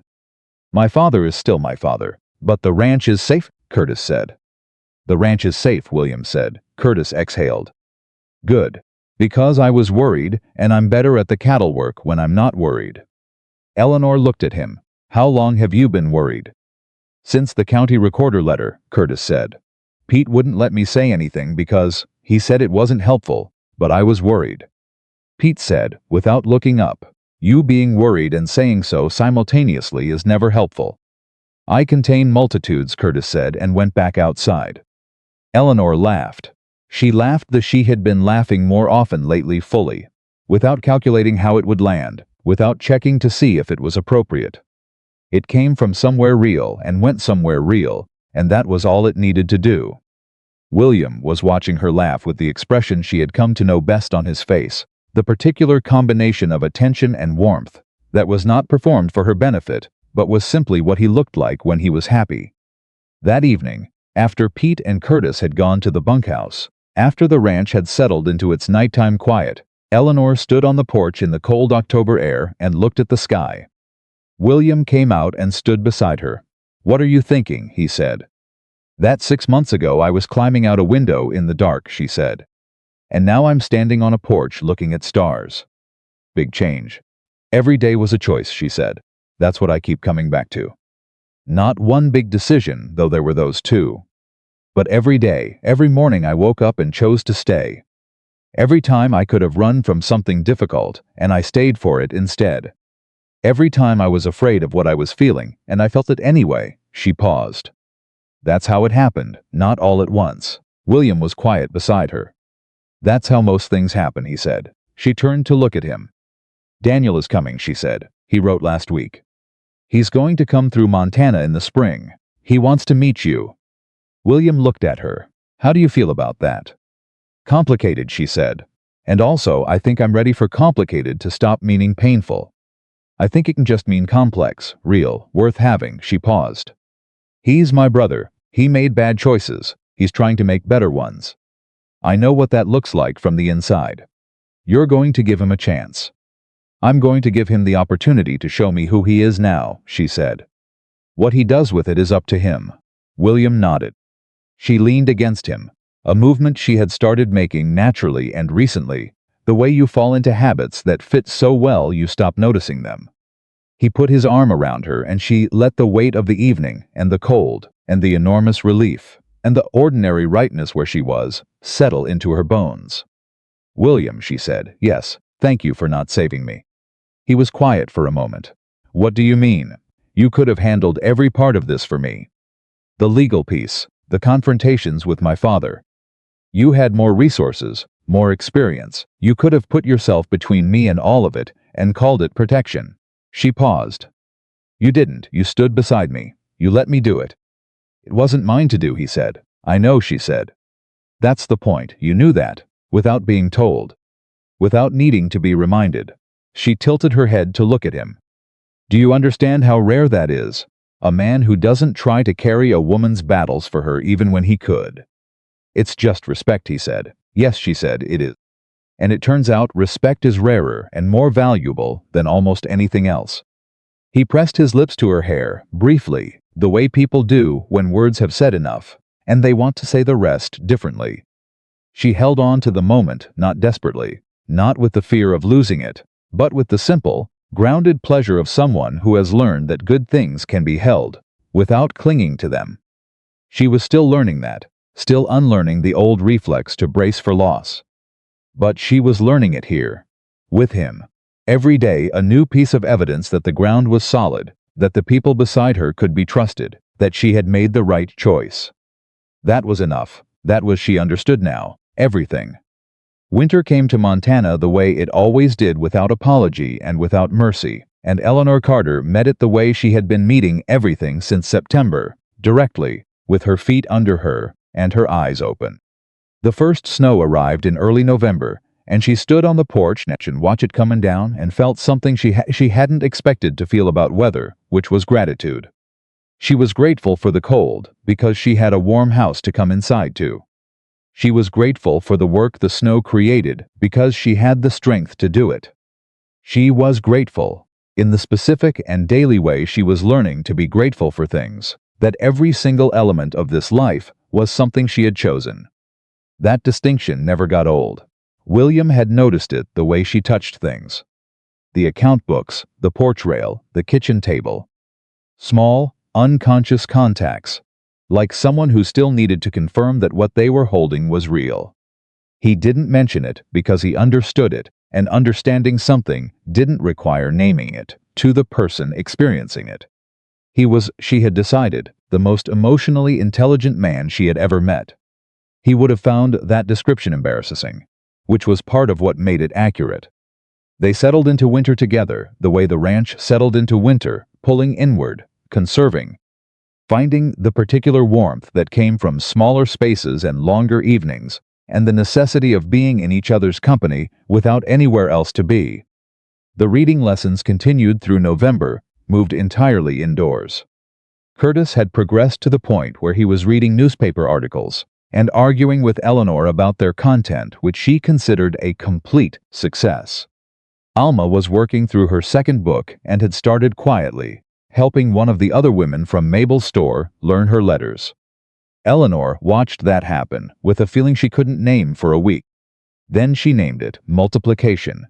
The thing she had learned was moving through Alma to someone else. It was the most efficient thing she had ever been part of, and it had started by accident, at a bunkhouse table, because a young man needed help with a letter. She wrote about it to Daniel. Daniel's letters from San Francisco had developed a rhythm she had come to rely on. He wrote every 2 weeks, and each letter was a little more honest than the last, which she read as evidence that he was working on something important inside himself. He asked good questions. He listened to the answers, which was a skill their father had never acquired. He confirmed in November that he was coming in April. She wrote back, "Good, William is looking forward to it." Then she went to William and said, "I told Daniel you were looking forward to his visit." William looked up from the harness he was working on. "I am. You haven't met him. I know you," William said. "I know what it cost you to give him another chance." Which means he must have said something worth responding to. He set down the harness. "I'm looking forward to meeting the man who gets to be your brother, if he earns it back." Eleanor stood there for a moment. "You say things like that," she said, "as though they're the most ordinary things in the world." "They are," he said. "They're not," she said. "I want you to know that. What you do, the way you talk about people, about loyalty, about what things are worth, it's not ordinary. I grew up in a house where none of it existed, and I want you to know that I know the difference." William looked at her steadily. "You're the one who built this." "I just made room, we built it," she said. "That's my point. That's what I'm saying." She crossed Cithro to where he was sitting and stood in front of him. "You made room and I walked into it, and then we built something. Together. And I don't want you to diminish your half of it because you think modesty is the same as honesty. It isn't." He was quiet for a moment, then he said, "You're right." "I know," she said, and went back to the kitchen. Behind her she heard him exhale a sound that contained something she recognized as affection in its particular register, and she held it close. The letter from Thomas Hayes arrived in December. She had been expecting something. She had lived long enough inside her father's patterns to know that silence was not the same as withdrawal. It was strategy, a gathering of resources, a recalibration. The questions were only when and what form. The letter was, in the end, nothing like what she had prepared herself for. It was short, Thomas Hayes's handwriting, precise as always, but the words themselves were, she read them twice, 3 times, trying to find the angle, the trap, the embedded threat. There wasn't one. He wrote that Edmund Hale had communicated to his attorney that any further legal action against the Carter deed or the Carter marriage would result in a counterpetition, citing harassment and bad faith litigation, with supporting documentation from several county officials and business interests in the region. He wrote that he had spoken with Harlan Griggs, who had formally closed his account of the matter. He wrote that the debts he had used Eleanor as collateral for had been settled by other means. And then in the last paragraph, in handwriting that was the same as always but felt, somehow, different in its pressure, as though the pen had been held more loosely than usual, he wrote, "Your mother would not have been ashamed of you. I said that to hurt you. It was not true, and I knew it when I said it. She would have been proud." That was all. No apology, no acknowledgement of the full scope of what he had done. No request for anything, but that last paragraph. Eleanor sat at the kitchen table with the letter in her hands for a very long time. William came in from outside, read the situation from her posture alone, and sat down across from her without speaking. She handed him the letter. He read it. His face went through several things she watched carefully. Then he set it down. "What do you want to do?" he said. She had been asking herself the same question for the past 20 minutes. "I don't know yet," she said. "It's not an apology. It's nowhere near an apology, but it's something. It's the first true thing he's said to me in 24 years. She paused. He knew, when he said what he said about my mother, that it wasn't true. He said it anyway, because he knew it would hurt, and now he's admitting that. She pressed her hand flat on the table. That took something. Not enough, but something. What does it change? William asked. Nothing that matters for us, she said. Everything here stays exactly as it is. He doesn't get to come back into my life because he wrote one true sentence. She paused. But I'm not going to pretend the sentence doesn't exist. She thought about it for another 2 days. Then she wrote back. Short, precise, her own handwriting, her own words. She wrote, I received your letter. I have nothing to offer you yet except the fact that I read it. If you want to build something different between us, you'll have to do it slowly and honestly and without expecting a return on any particular timeline. I'm not closing the door, but I'm not opening it either. What happens next is up to you. She signed it, Eleanor. Not Eleanor Carter, not Eleanor Hayes, just Eleanor. The name that was hers without qualification. She sent it and did not wait anxiously for a response. What would come would come. She had learned, over the past months, that she could not manage other people's choices, only her own. She could only stand in her own life and be fully, honestly present in it, and let everyone else do the same. That was enough. That was, she had decided, the actual definition of freedom, not the absence of other people's complications, but the clarity of your own position inside them.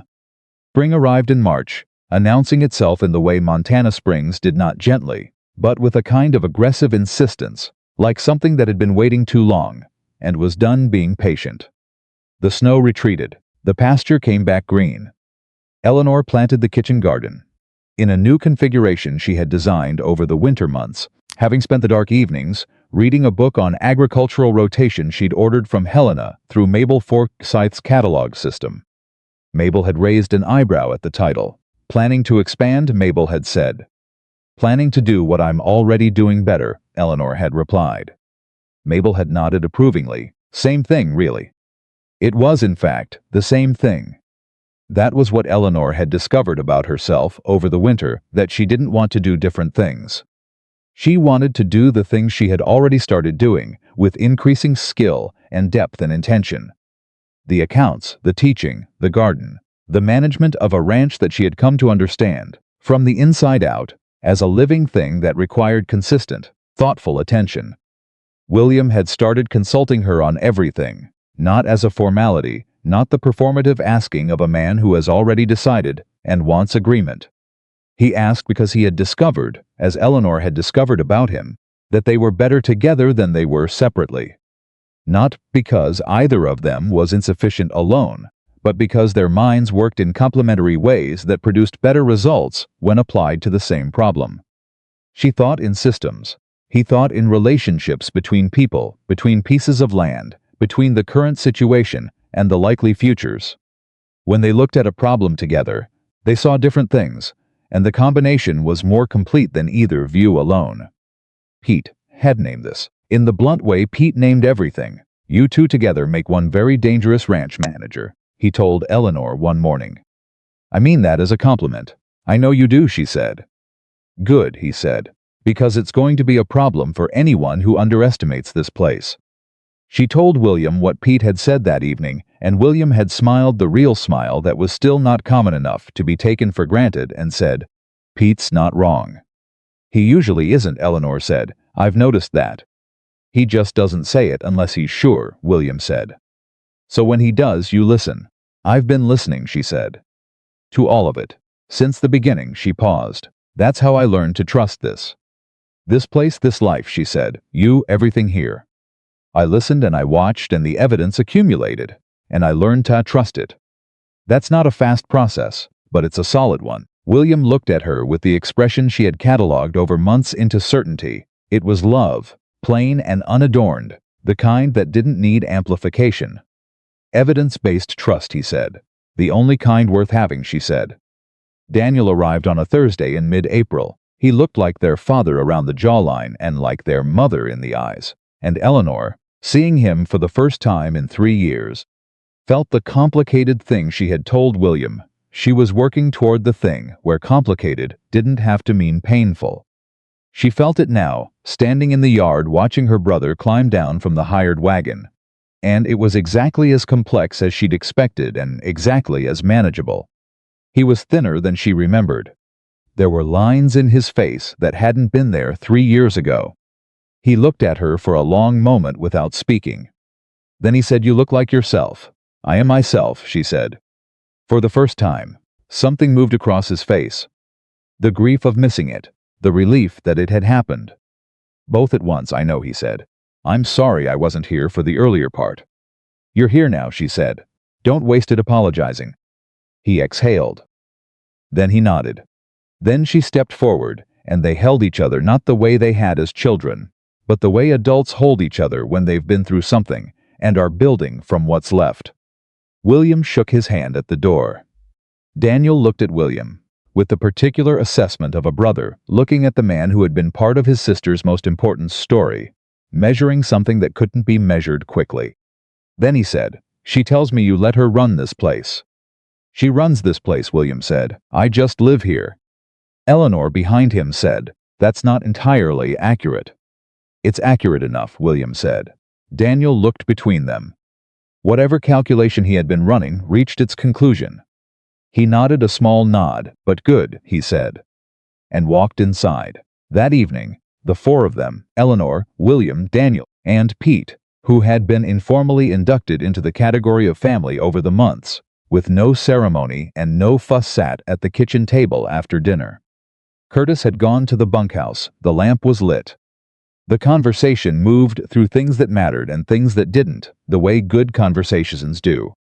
Daniel talked about San Francisco. He talked about the work he'd found there, accounting work, which made Eleanor raise an eyebrow, because it turned out that skill ran in a direction she hadn't known her family carried. He talked about the things he'd understood too late and the things he was still figuring out. He talked about their father. He sold the Whitaker Range, Daniel said. The main property, he's in Billings now, smaller house. Working for someone else, which I imagine he hates. Eleanor absorbed this. The Whitaker Range, the ranch she had grown up on, the physical structure of her entire childhood. "Does it bother you?" William asked her quietly. She thought about it honestly. "No," she said, and that was the truth. "It's just a piece of land. It was never what I was attached to. I was attached to the idea that someday it would feel like home, and it never did." She paused. "This feels like home," Pete said, "because you made it that way." We made it that way, she said. There was a silence that was the good kind, full rather than empty. Daniel looked at his sister across the table with the expression of someone who is seeing something clearly for the first time and accepting both the clarity and the cost of having been blind to it for too long.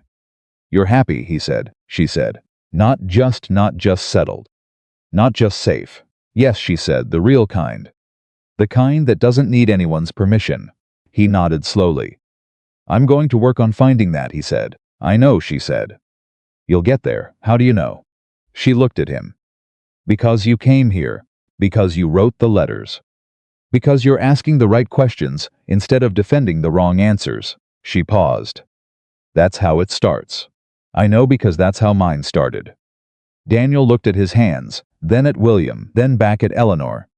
Thank you for not closing the door, he said. Don't waste it, she said again, but gentler this time. He didn't. The months that followed built on each other the way the good months do, not dramatically, not with the sharp peaks and valleys of the months that had come before, but with the steady accumulation of a life that was being lived intentionally and well. Eleanor formalized the reading lessons. She had resisted calling it a school for months, the word feeling larger than what it was, but Mabel Forsythe was the one who finally said, Eleanor, you have 7 students coming to your kitchen, twice a week. That's a school. Naming it correctly isn't arrogance, it's accuracy. Eleanor had thought about that for one day and then sent a letter to the Territorial Educational Authority in Helena asking about formal recognition. The reply came 6 weeks later. The Carter Ranch Learning Circle, the name Eleanor chose, deliberately ungrand, deliberately practical, was recognized as a qualifying educational effort under the Territorial Expansion Program for Rural Literacy. It qualified for a small annual disbursement. It was not a large amount. It was not the point. William read the letter and looked at his wife with an expression she had no inadequacy of words for anymore. She knew exactly what it was. It was pride. Not the possessive kind, not pride in her as a reflection of himself. Pride in her as herself. Pride that was clean and simple and had no hooks in it. You built this, he said. Mabel pushed, she said. You built it, he said again, not arguing, clarifying. She held his gaze. We built the conditions for it, she said. Everything here, the way this place runs. The fact that I had the time and the security and the space to do something with what I know. That's not mine alone. That's ours. He crossed the kitchen and took her face in his hands and kissed her with the directness and warmth of a man who had been in love for months and had not yet found the daily expression of it, ordinary or sufficient. She held on to him with both hands. When she pulled back, she was smiling. Real and full and unperformed. Don't stop doing that, she said. I have no intention, he said. What nobody tells you about freedom, Eleanor had written to Daniel in a letter that summer, is that it's not a destination. I spent years thinking that if I could just get out, just get clear of my father's house, just somewhere that was mine, the freedom would be a fixed thing. A state you arrive at and then inhabit. It isn't. It's a practice. Every day you choose it. Every day you decide again who you are and what you stand for and whose voice gets space in your head. Some days that's easy. Some days it costs something. But the choosing, that's the thing.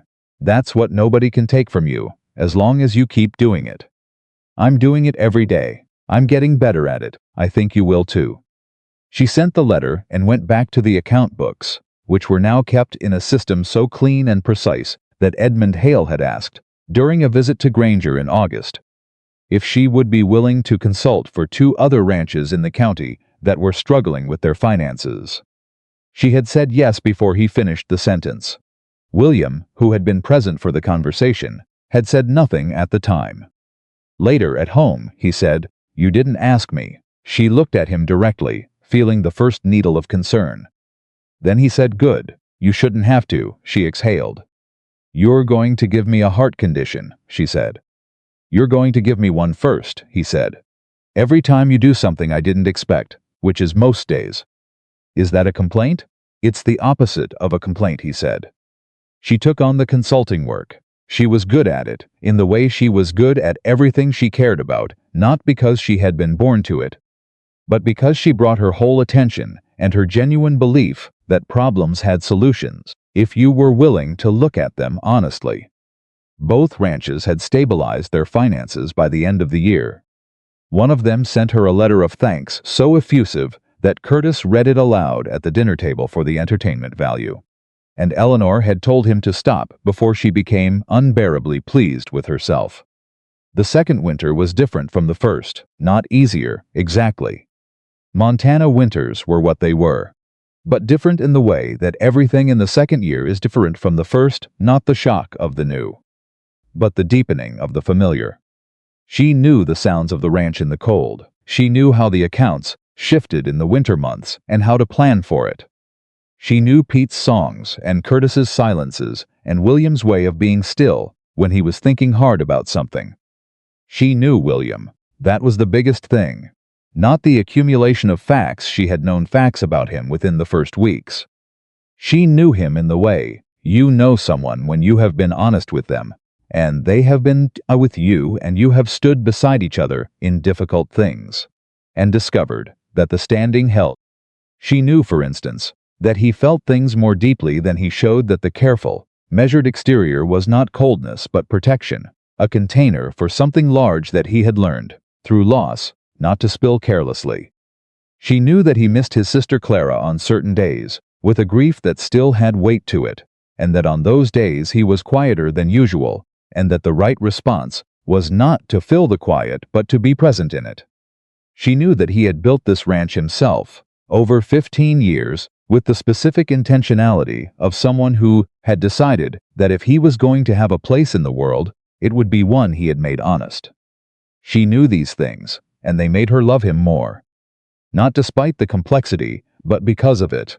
Because a person without complexity was a person without depth, and she had no use for shallow ground. She told him so on a November evening, their second November, when the fire was going and the snow had started again outside, and the ranch was quiet around them. "I know you better than I've ever known anyone," she said. "And I want you to know that everything I've learned has made me more sure. Not less. More." William looked at her with the specific expression she loved best, the one where he was fully present, no portion of him elsewhere. "Same," he said. "That's all?" "Same. I've been in love with you since the third week," he said. "Every week since then has been evidence. I don't need to add to the argument. The case is already made." She laughed. He smiled. The fire burned, the snow came down outside. And Eleanor Carter, who had climbed out a window in the dark with $14 and her mother's locket, and the absolute refusal to be owned by anyone, sat beside the man she had chosen, in the life she had built with her own hands, and felt the full, warm, unassailable weight of everything she had become. Not because someone had saved her, not because circumstances had been kind, but because she had made a choice in a barn at dawn and kept making it every day after, and had discovered that the life on the other side of that choice was larger and more real than anything she had been taught to expect. She had come into this world as someone's daughter, someone's property, someone's problem to solve. She left that version of herself behind on a dark road in September, and she never went back for it. What she was now was her own fully, finally, and without apology, and that was the truest freedom she had ever known, and no one would ever take it from her again.